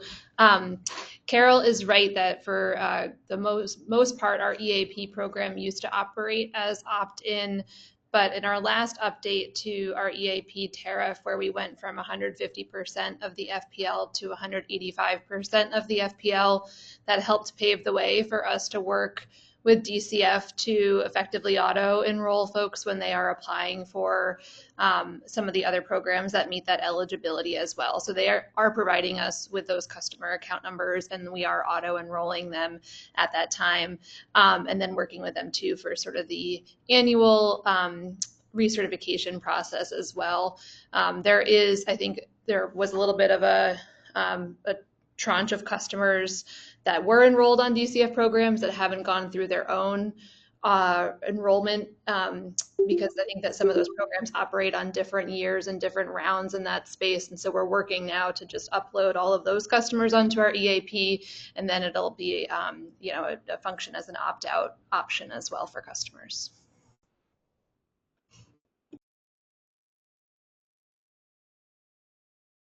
And then Emily Roscoe with Efficiency Vermont. I was going to just go back to some of what Ben Blasky from the department was touching on. So if anybody else had anything more relevant, feel free to jump in before I go back to that. Okay. I just wanted to touch on the moderate income piece that Ben was talking about. This came up quite a lot in the equity advisory group from the Clean Heat Standard, and looking at the differentiation between the low income sector and the moderate income sector, and trying to avoid frustration with the sector and navigating complex programs that may not be strategically aligned in the future, and making sure that that is a priority when running programs serving both low and moderate income customers, making sure that programs are strategically aligned. And I just wanted to highlight that that was a priority of Efficiency Vermont's, as well as sharing that there's a lot of existing coordination between low-income programs outside of Efficiency Vermont and the moderate income programs with Efficiency Vermont, and navigating who might be better for whichever program, along with DU run programs. So I think just sharing that I support all of what Ben was sharing about the complex nature of energy burden that overlaps in the moderate income sector, and supporting the importance of continuing coordination between these programs and making sure they're all aligned.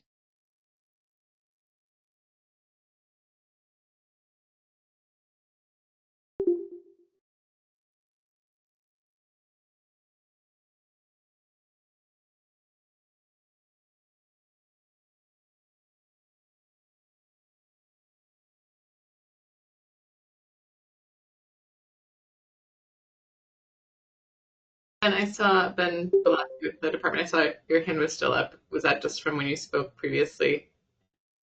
Just making sure you didn't have anything to follow up on. Also, it would be great if we could keep reading the comments out loud to capture them. Yes. Starting with the one from BED. Yep, I can read that. Let's see. Amber Woodmeyer with BED said BED is also using the Vermont Fuel Assistance List to automatically enroll customers in its EAP with an opt-out option. That's important to know. And then, let's see, Rebecca Dalgen with 350 Vermont said, would like to see something with low barrier to access and also low income folks included from the get-go and considering what the program might look like.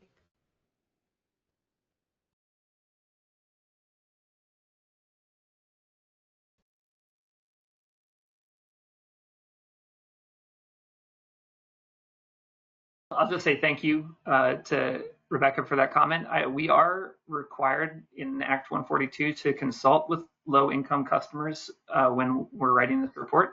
If anyone has suggestions on how the commission can effectively engage low-income customers, I would invite them to either share that here today, or we'll have more opportunities for written comments after this workshop. So either way, you're comfortable giving us help on how we can do that would be greatly appreciated.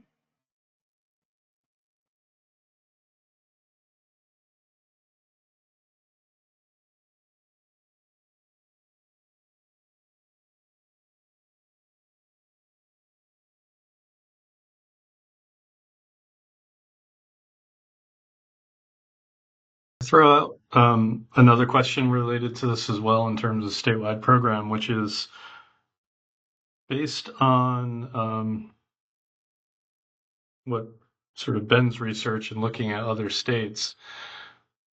Doesn't seem like there is. Well, I'll just start with this. My question is,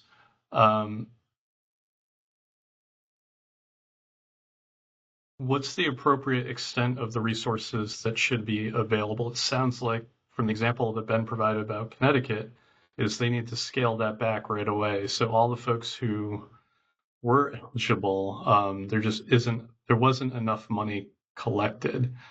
And I'm making a leap that it would be difficult to raise enough money to actually address to potentially address the needs for all low-income Vermonters. And I'm curious, does anybody have an idea of like how deep do you actually go on programs?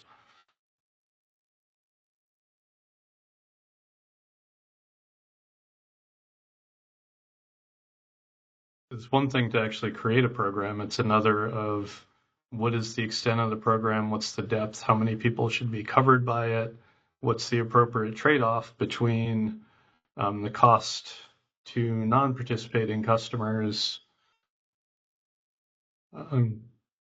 just curious, and this is partly a question for, I know for Elizabeth, to what extent was our prior investigation that I was not part of, I wasn't here then, did it look at those kind of questions?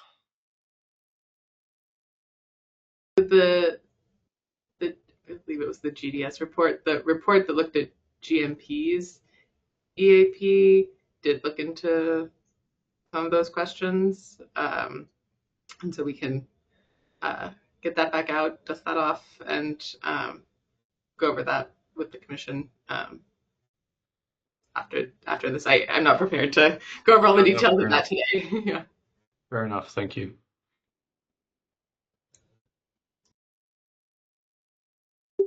Yeah, Jim. Yeah. I reread the then Public Service Board's rulings in the initial case, and in particular the detailed findings of fact that then Hearing Officer Tierney made. And so she did make detailed findings about need, but she did not answer Chairman McNamara's question. How deep do we want to go? How much of the need are we going to try and meet? Thanks. And at the end of the day, I think that's largely a political question for the legislature, where, quite honestly, I think is appropriate. To what degree? And your verb, Jim, how deep do we want to go? We may all want to go as deep as possible. It's also how deep can we go given resources. Right.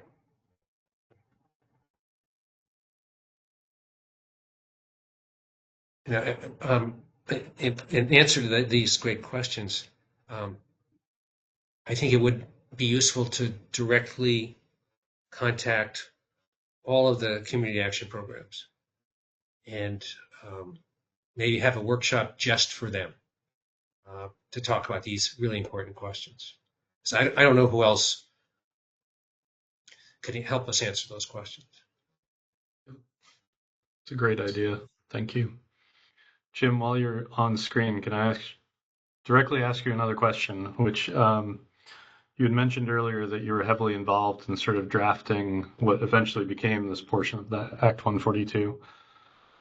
I'm curious about another sort of deeper question, which is electric rates are generally considered to be sort of regressive compared to, for example, progressive taxation. And I'm curious about the using electric rates to help address inequality versus progressive taxation. And I guess part of the broad question of why, and the other is looking at other states.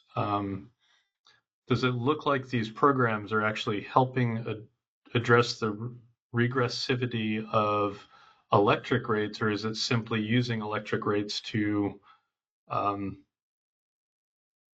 help with significant inequality, if that question makes sense? It does, and I would say I would want to go back to then Hearing Officer Tierney's findings in the initial case.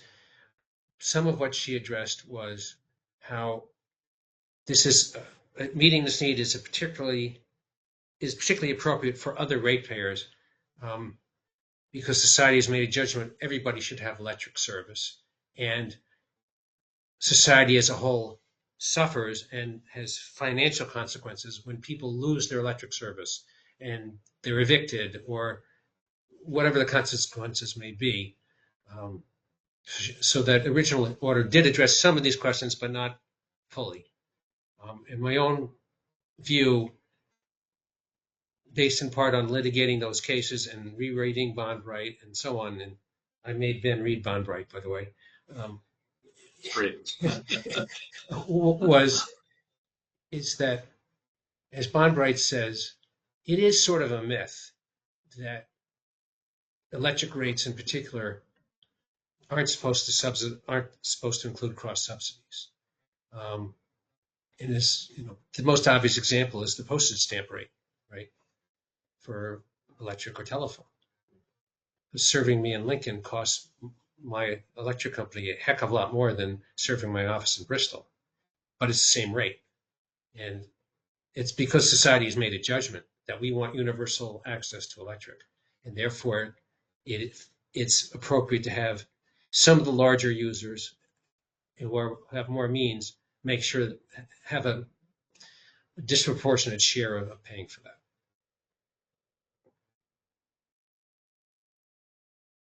Fair enough. Thank you.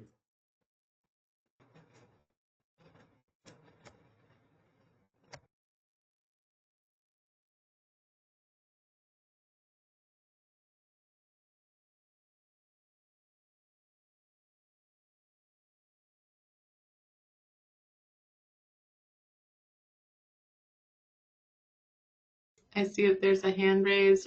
Brian Calnan with WEC.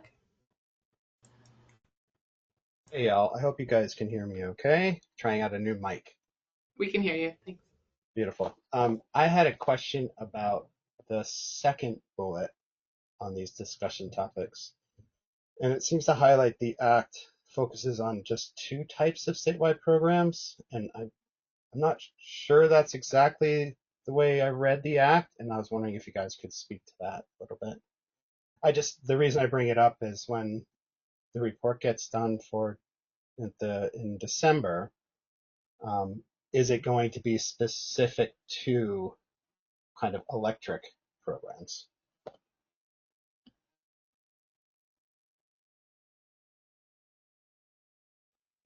Those were 2 categories that were specifically called out in the Act. Certainly, I think the language of the Act may be slightly broader than that, but those were 2 categories that the Act specifically lists. Does that address your question?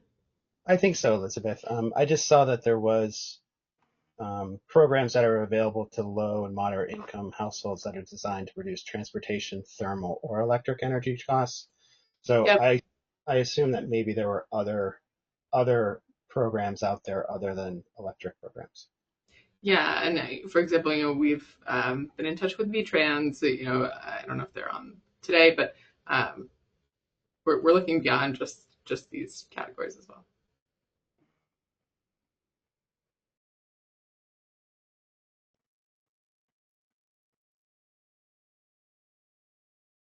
Oh, and then let's see, Commissioner Allen, you had your hand raised. Yeah, I just saw a comment from Andrea Cohen at Vermont Electric Co-op, and it kind of conjured up some thoughts, but I wasn't quite clear on it. So I was hoping that if she's still on, she can kind of unpack that a little bit and explain more about what she means by the comprehensive approach that she's suggesting. Hi there. It looks like I don't have a camera, but you can hear me? Okay. Yes. Yeah, it was, first step in the process to help our low-income members is always thinking, how do we help them, reduce their bill, right? Before we look at ways of providing bill assistance, the first step, right, is how do we reduce the cost, both of their usage, right? So we refer them to efficiency programs, or we'll look at their usage with them. So a lot of times we have some success there. So we consider that an assistance program that is part of the mix. And overall, just keeping our costs down, help keep the bills down, help reduce energy burden. So just as before we jump in with bill assistance, as we're approaching this problem, looking at ways that we can keep costs down for all of our members, and it hits the, we were talking about regressivity, it'll hit the lower income folks harder when our costs go up. So just as a nod to that, knowing that's not, the most of what your focus is on here, but as part of it, maybe we can think about reducing the cost of providing service. We're always thinking about it, trying to keep the bills down. Thanks, Andrea. Then I also wanted to make sure we included things from the chat, so I'll read off a response. This was Rebecca Jeldon with 350 Vermont. She was responding to Jake's question about reaching out to customers with low income to get their input, and she said, thanks, Jake, appreciate that. In answer to your question, some initial ideas are to go where low income customers might already be, community lunches, food pantries with clinics, and provide food, childcare, transportation support, and access to stipends if a meeting is being hosted, also creating accessible materials, and reaching out to community organizations that work with low-income Vermonters.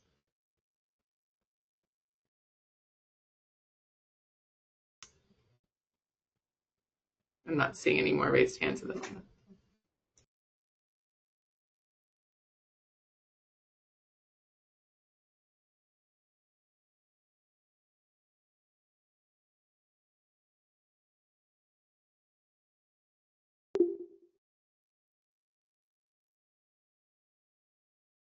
Maybe now, since there's an extended silence, it's a good time to just move to the next bullet down the discussion topics list. I'm looking at the third sort of highest level bullet that starts with the commission shall take into consideration. This is language quoted from Act 142, and it's basically sort of describing the legislative assumption that total energy costs are expected to decrease because of increased electrification, efficiency, storage, and demand response activities. I think this is an interesting sort of piece of the act, and we were, interested in hearing from stakeholders if they have any data or experiences that sort of support or challenge this assumption. Sometimes when you think about the idea of total energy costs decreasing in this day of age, that sometimes is hard to imagine, but also this could be sort of a statement that's relative to if we hadn't done electrification, efficiency, storage, and demand response activities, the energy costs will be less than they would have otherwise been. So does anyone, have any thoughts or want to speak to this topic? This is also certainly something that people can address in written comments. I know there's probably a lot of studies out there that might be relevant to this topic.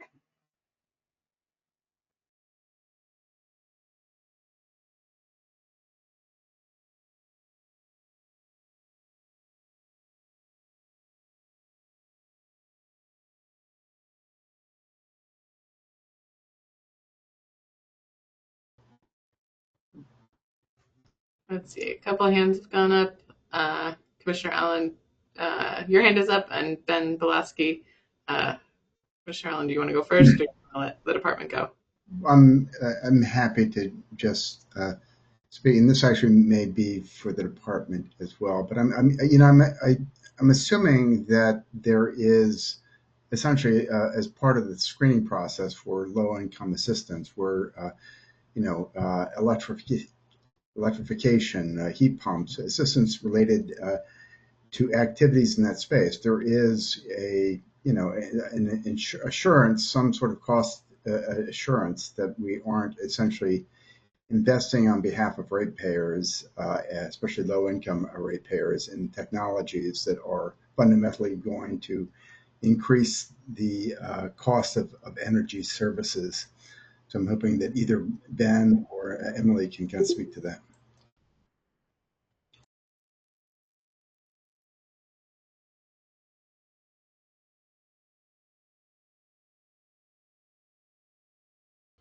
I know Ben had his hand up first. Okay. So. Ben, are you there? Ben Belaski with the department, are you still on? If not, Emily Roscoe, you can go ahead. I don't have a really specific answer for you at this moment, but I know that Efficiency Vermont has a lot of information and data that is very relevant to this question. And so I think my question back at the commission is whether or not there will be an opportunity for comments for us to provide resources and come up with a response to this in the near future. Absolutely. Okay, great. Yeah. We will be happy to look at some data and our programs.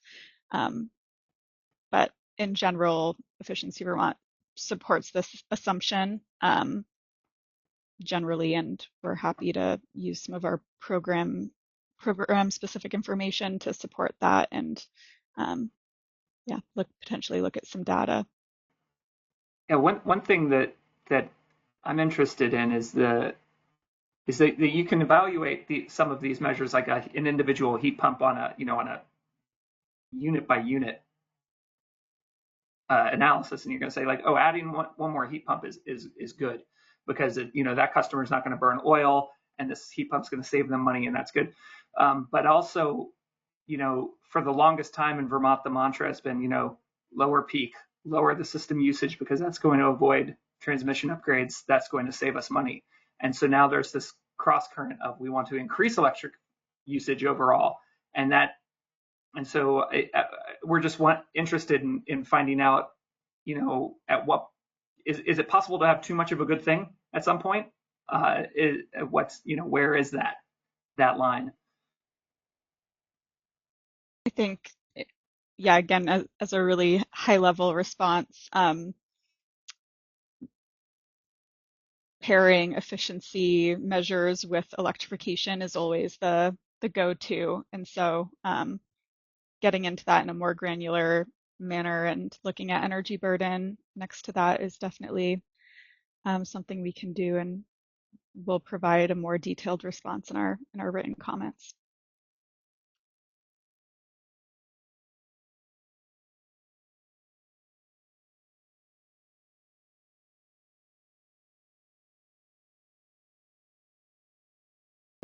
And I'll just acknowledge Lauren Wentz's comment in the chat box, giving some more great suggestions on how to engage with low-income customers outside of working hours and with train station services. So thank you, Lauren.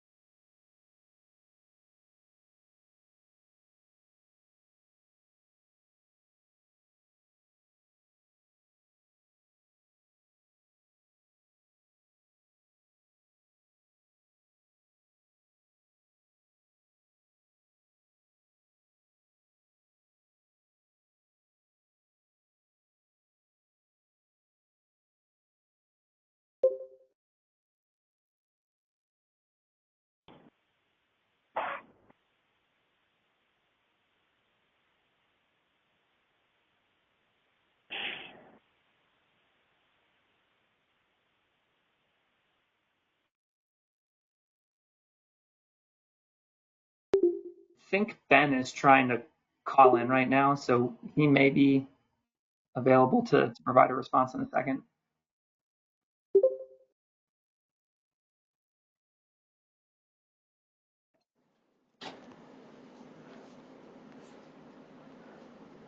And it looks like you're on the line. You can go ahead if you can hear me. Hi, can you hear me?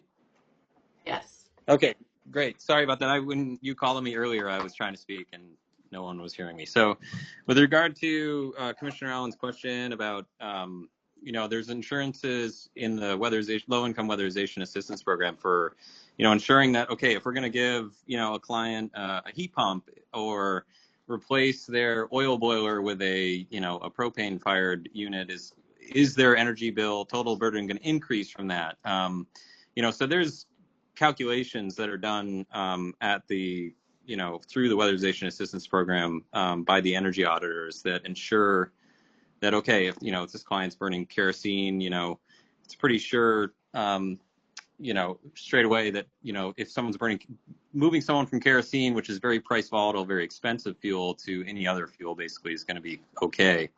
But so that gets to the kind of the coordination and kind of what I was saying before. It's, the weatherization assistance program is very kind of integrated with that kind of that mantra of, okay, doing no harm to the client while also conveying, basically energy savings and bill savings to the customer.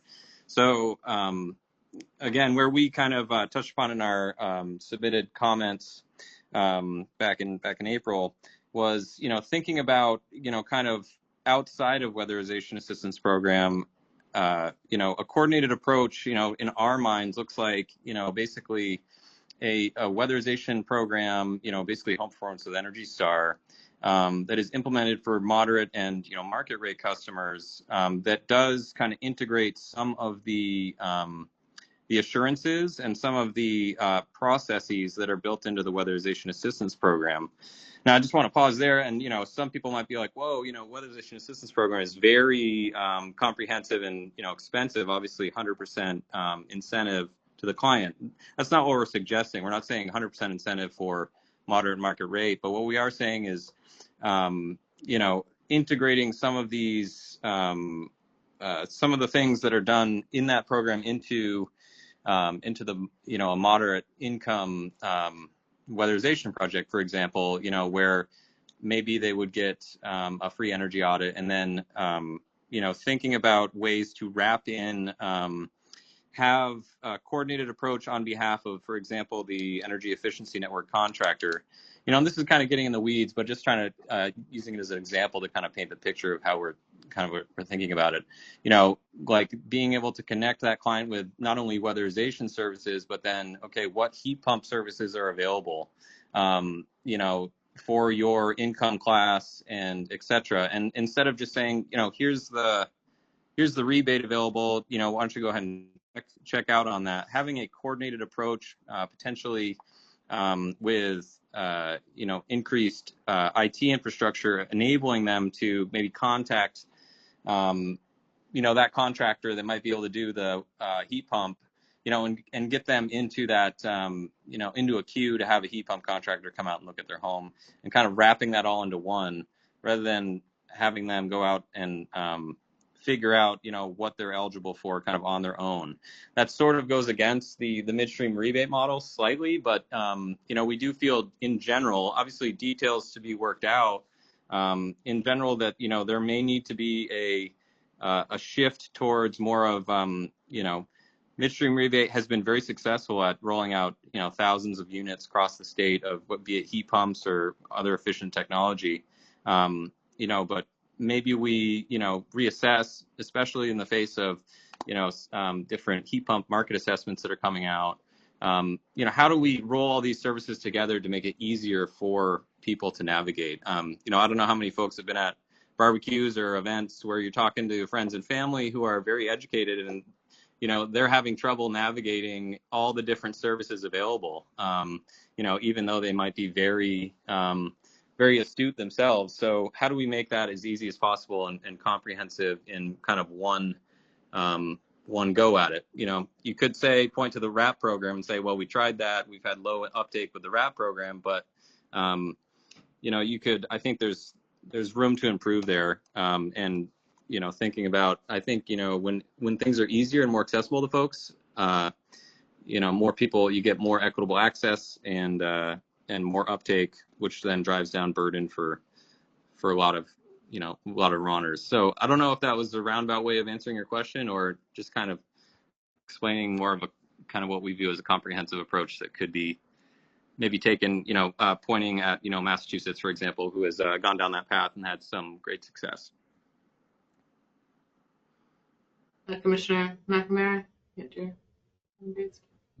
Thanks. Just to follow up on what Ben just said. So, Ben, it sounds like in some ways it would be taking some portion of the total funds that would be raised from the program, and instead of providing a direct discount on a bill, it would be instead sort of directed to community action agencies or some other similar group to actually help with the coordination. Am I hearing that correctly? I'm just trying to connect the dots between sort of the GMP's EAP type program and what you're talking about here. Yeah, I think,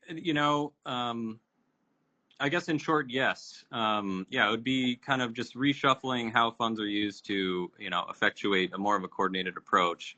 I say this not as like the authority on this, but I think we're all here to spur discussion and have people point out where that would or would not work. But yeah, basically a reshuffling of funding to kind of tie everything together into a bundle and make it just easier for consumers and ratepayers to access these services. I think from the departmental perspective, we see, equitable access as really the starting place, the entry point into how, the flow of, if we want to get energy efficiency resources out to the masses, I think people need to be able to access them and know what is available to them first and foremost. And saying all this, realizing that, there's been decades of trying to improve this over the years, but we're at a particular point in time where it's, with potentially LIHEAP funds going away and stuff, this is a point in time where I think coordination across multiple entities to make this happen in real life is would be a good thing to do. So.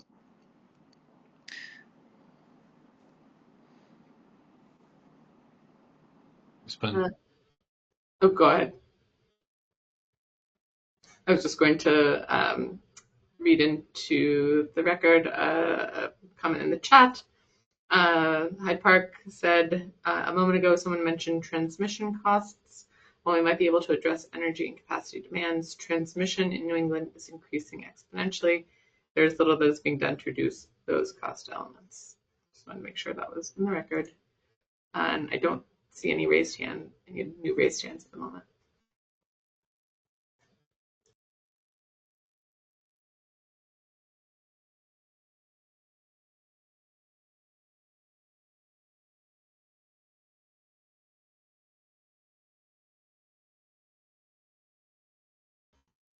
Jacob? Thanks. I wanted to mention something I feel like has not been talked about much so far, which is the fact that in Act 142, the inclusion of transportation costs is somewhat unusual compared to other state programs, and we've mostly been talking about electricity costs specifically and thermal as well. And something I've noticed on that topic, doing the math for a plug-in hybrid vehicle that I own, is that if I'm not able to charge at home, which I'm not as a renter, charging through the available private chargers, actually it's more expensive to use that electricity than it is gas. And so just as a anecdotal single data point, transportation costs can be such a large part of people's expenses overall, especially in a state like Vermont, where we don't have great public transportation capabilities like across cities and across the state. So I'm curious if people on this call have thoughts specifically about the transportation part of the energy burden in the Act.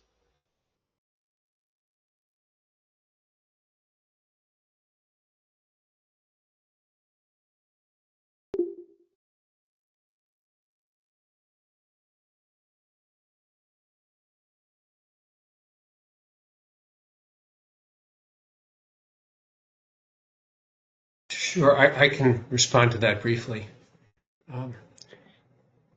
One way to approach this is to have a different consumer protection goal if you have an EV. It's only a partial protection, but to include in calculating what's your goal. Is it 6% of the customer's income? Is it 10%? Is it something else? To treat customers who use an EV and charge an EV, at least at home. I hadn't thought of beyond that. Instead of creating a tiered discount program that's aimed at 6%, have it aimed at 10%.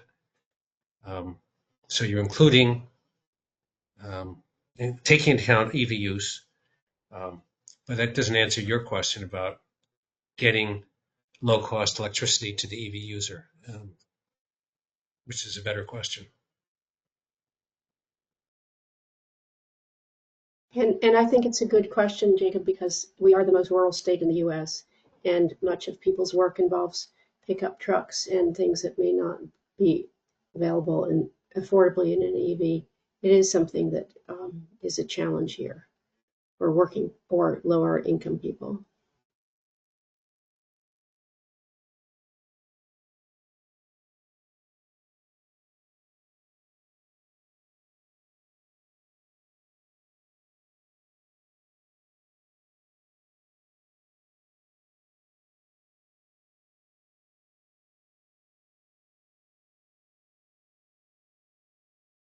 It looks like Ben Belaski with the department. You raised your hand again. Yep, just it is a very transportation's a really tough question to answer, especially as you noted, Commissioner. We're very rural, but you know, one thing that I think would help maybe get at that to help to tackle that, you know, when speaking about energy burden as a whole across thermal, transportation, and electricity, is you know, concerted targeted efforts. You know, when looking at the energy burden map that you know, EBT's put together, you know, we note that, you know, Northeast Kingdom is one of the most transportation burdened portions of the state, which is not surprising. But, you know, one thing that, for example, that Massachusetts has done with some of their efforts is with this, you know, the residential coordinated delivery, or it's, you know, I think they're calling it the turnkey solutions model now, is they are basically going to, for example, low-income multifamily buildings and you know, certain demographic segments where folks are living, and just like they're approaching landlords, for example, of low-income multifamily buildings in targeted areas, and like literally going and working through community action agencies to identify these places, and then like knocking on their door or reaching out directly to those landlords specifically and saying like, hey, we have programs available for your specific building, and including in that all sources. They're tackling transportation, electricity, and thermal burden all in one go, and then providing someone basically to set up an appointment with them, providing a compelling you know, pitch basically to these folks and saying like, sit down with us and we'll explain everything that we have to offer.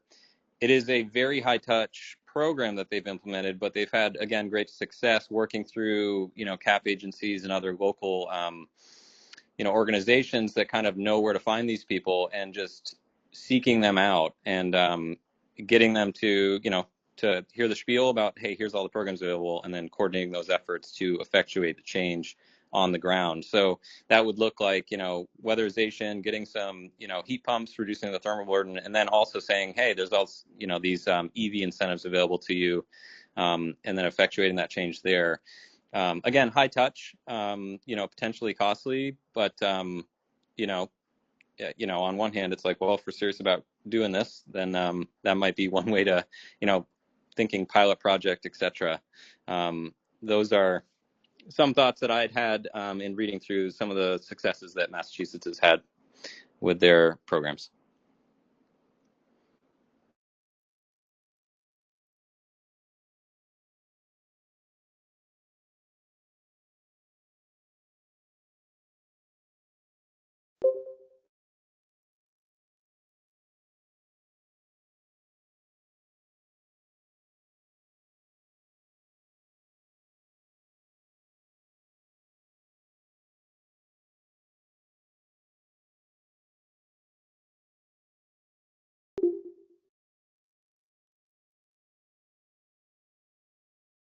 Okay, things are getting quiet again, so I'm going to just move us on to maybe our last discussion topic, and we can start to get ready to end the discussion and talk about next steps after this.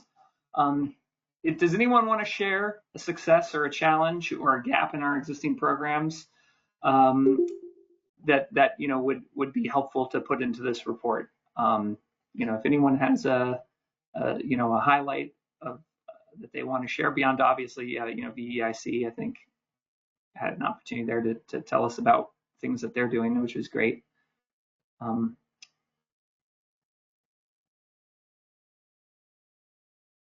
If not, I'm happy to also entertain a discussion about next steps and that too.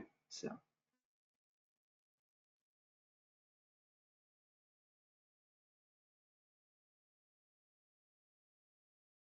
I see Rebecca. Yes, I don't know if there's anyone on here from any of the community action agencies, because I think you could probably speak better to this than I can. But one of the things that we've found in particularly talking with Capstone in Central Vermont and their weatherization program is just how difficult it is. That they don't have enough staff to reach all of the people who would qualify for the weatherization assistance program, and then B, that they also don't have enough capacity to really help people go through the pretty extensive and sometimes complicated application process. So just wanted to flag that because I haven't at least heard it come up today. Great, that definitely sounds like a challenge right there. So that's something. And we have reached out to the Capstone and the other community action agencies, and they were invited to this. So we're going to have to redouble our efforts to try to get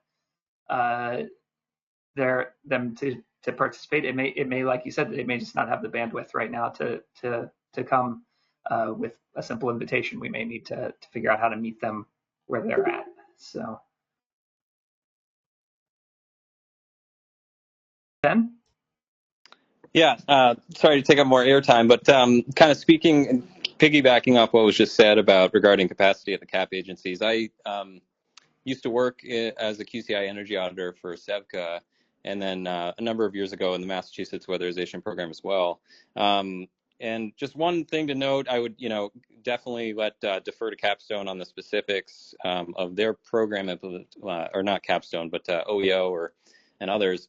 About the program implementation as it stands currently. But one thing to note, just juxtaposing the Massachusetts example and Vermont, is that Massachusetts is very successful at leveraging the existing contractor workforce to basically to do more weatherization and work within the program. So basically having the existing weatherization contractors where they're unable to, the current CAP agencies run their own crews, which is great, excellent for quality control, et cetera. But, when you need to increase capacity and it's hard to hire folks, what other states, especially Massachusetts, is doing is turning to the private, contractor workforce to get more crews on the ground and actually weatherize more buildings. And they have a very robust kind of system set up to do that. Noting here that we obviously have the energy efficiency network, but there is, I think, a opportunity to further leverage that network to effectuate more, more units being done potentially.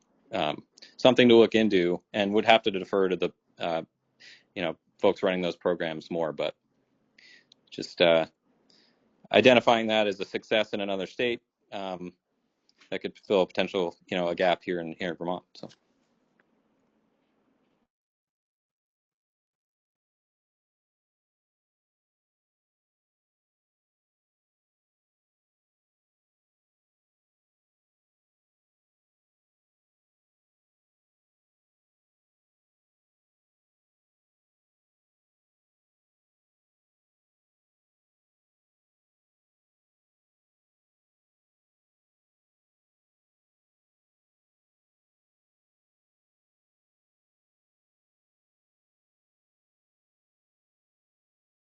Okay. We have, we had, like we said, we were trying to wrap up around 4, and it's 3:44 now, and it sounds like conversation is slowing down a little bit. It is. Let me just read. No more hands, but there was one more thing in the chat. Oh, go for it. Yeah.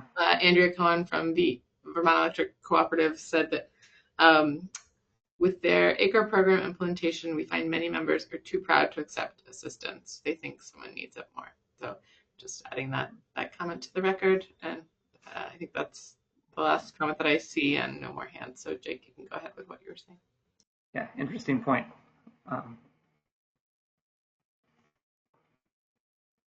So I guess I'll open it up to the floor.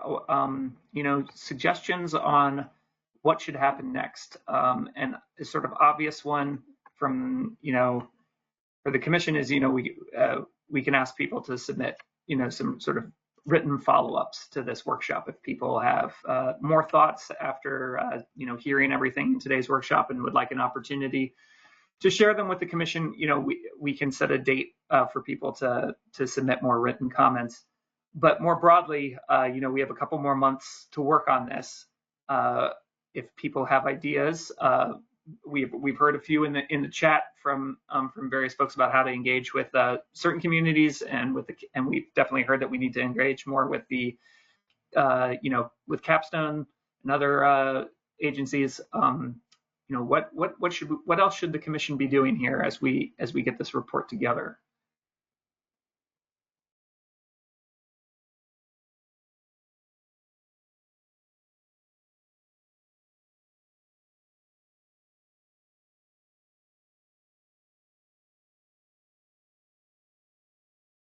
Hey, this is Michael Lazorchak from Stoll Electric.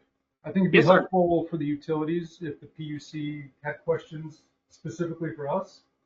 This is a complex topic. We've covered a lot of issues, and it would be helpful if there's something that you're looking specifically from us that we can be responsive to. And what I'll point out is if you look at the EBT Energy Burden Report, that report says that 80% of the energy burden in Vermont is coming from the transportation, heating, and thermal sectors. So 20% of that energy burden is attributed to the electric utilities.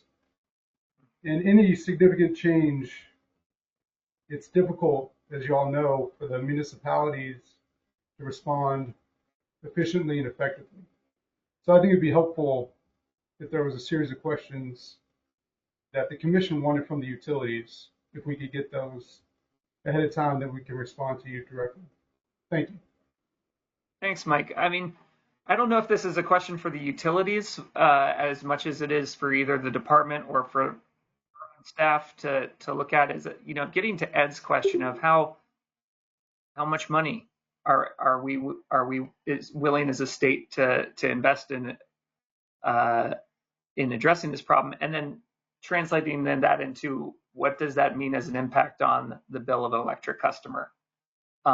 So we saw in Mr. Dumont's and Ben's presentation, if you have a statewide fund for energy assistance, and I'm just talking about the electric sector, I'm not even talking about the other stuff. If it's just an EAP, but it's on a statewide basis and you're offering whatever level of discount, what does that, how do we, it's hard to talk about those kinds of projects without, or those kinds of programs without knowing what does that mean for non-participating customers. Again, like everyone agrees, it'd be great if we could give people with low income a significant discount on their bill. But before you make that decision, you have to know, well, what does that mean for every other customer out there? And so how can the commission get data? What I was asking myself is how can the commission get data that to inform that kind of decision making and kind of policy discussion? So I believe we have some of that type of information from the prior proceeding, which we can dig back out if folks are interested. Mm-hmm.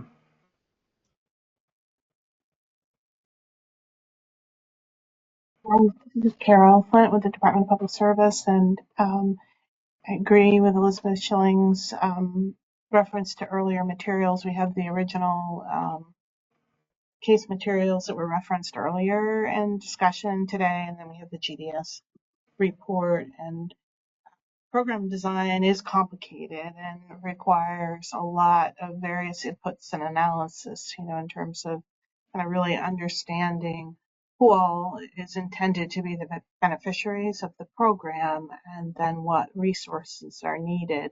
And so sometimes in terms of program development, we think about a funnel, the general population and who all potentially could be eligible, and then how we want to narrow the various factors around what eligibility criteria you might want to use. And, we've talked about a couple of different program design elements today around opt-ins and opt-outs, and and we've talked about income eligibility and how those things are tied to LIHEAP. So there's lots of levers to pull, and I think that very first case really talks a lot about the shifting of potentially of wealth per se to need, and so how we want to influence that really comes into play in terms of program parameters. quite complicated, lots of things to discuss, but that funnel is always the clearest example I can give, and if you think about all the layers potentially in a funnel, those are your different filters and variables. So that's helpful. We have a couple more hands raised. Ben Blast with the department. Just real quick, I'll just note too that the Equity Advisory Group, which Emily Roscoe and I were on recently for the Clean Heat Standard, we identified that it's something like nearly 40% of the state's population qualifies for low-income weatherization assistance program. So that's a striking number. And when you look at the weatherization completions on an annual basis, we're only serving about 1% of that population annually through the WAP program. So I kind of use that as sort of like a guide to seeing how much change we're effectuating on an annual basis. So just kind of throwing that out there as a data point, and if we're thinking about how much funding to put at this, that's kind of a gauge as to how much of that population are getting service every year, and how many people are in the state really that need help badly. So yeah, just kind of that the Equity Advisory Group report, as you all are keenly aware of, has quite a bit of information in it that can be referenced as well. So.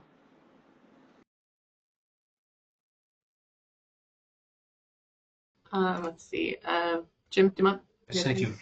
I believe I can get a pretty good estimate of what the rate impacts would be of a particular tier discount program using either a customer charge or a volumetric rate. Some of the staff at the National Consumer Law Center have volunteered to provide that service.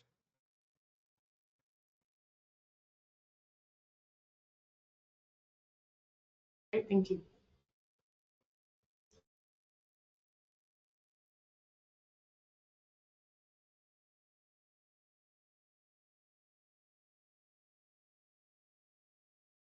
Oh, and then there was one more comment in the chat, which I'll read. This is from Hyde Park. Not all utilities have the same infrastructure, and as noted, Ohio and other states were only applicable to the investor-owned utilities, which Vermont only has one of.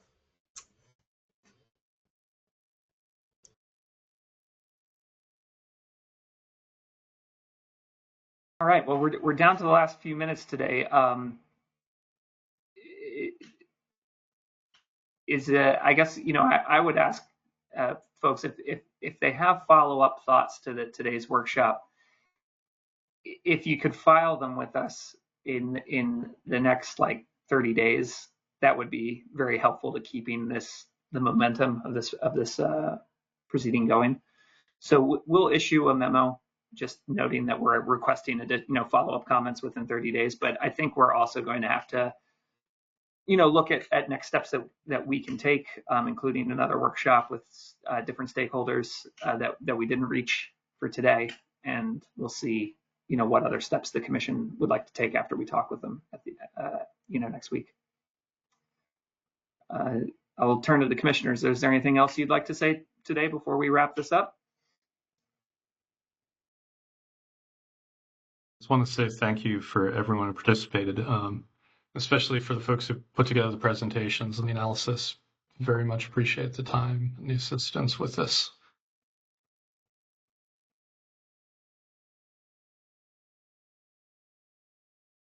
Great. Well, thank you, everyone, and we'll close this down, and everyone have a nice afternoon.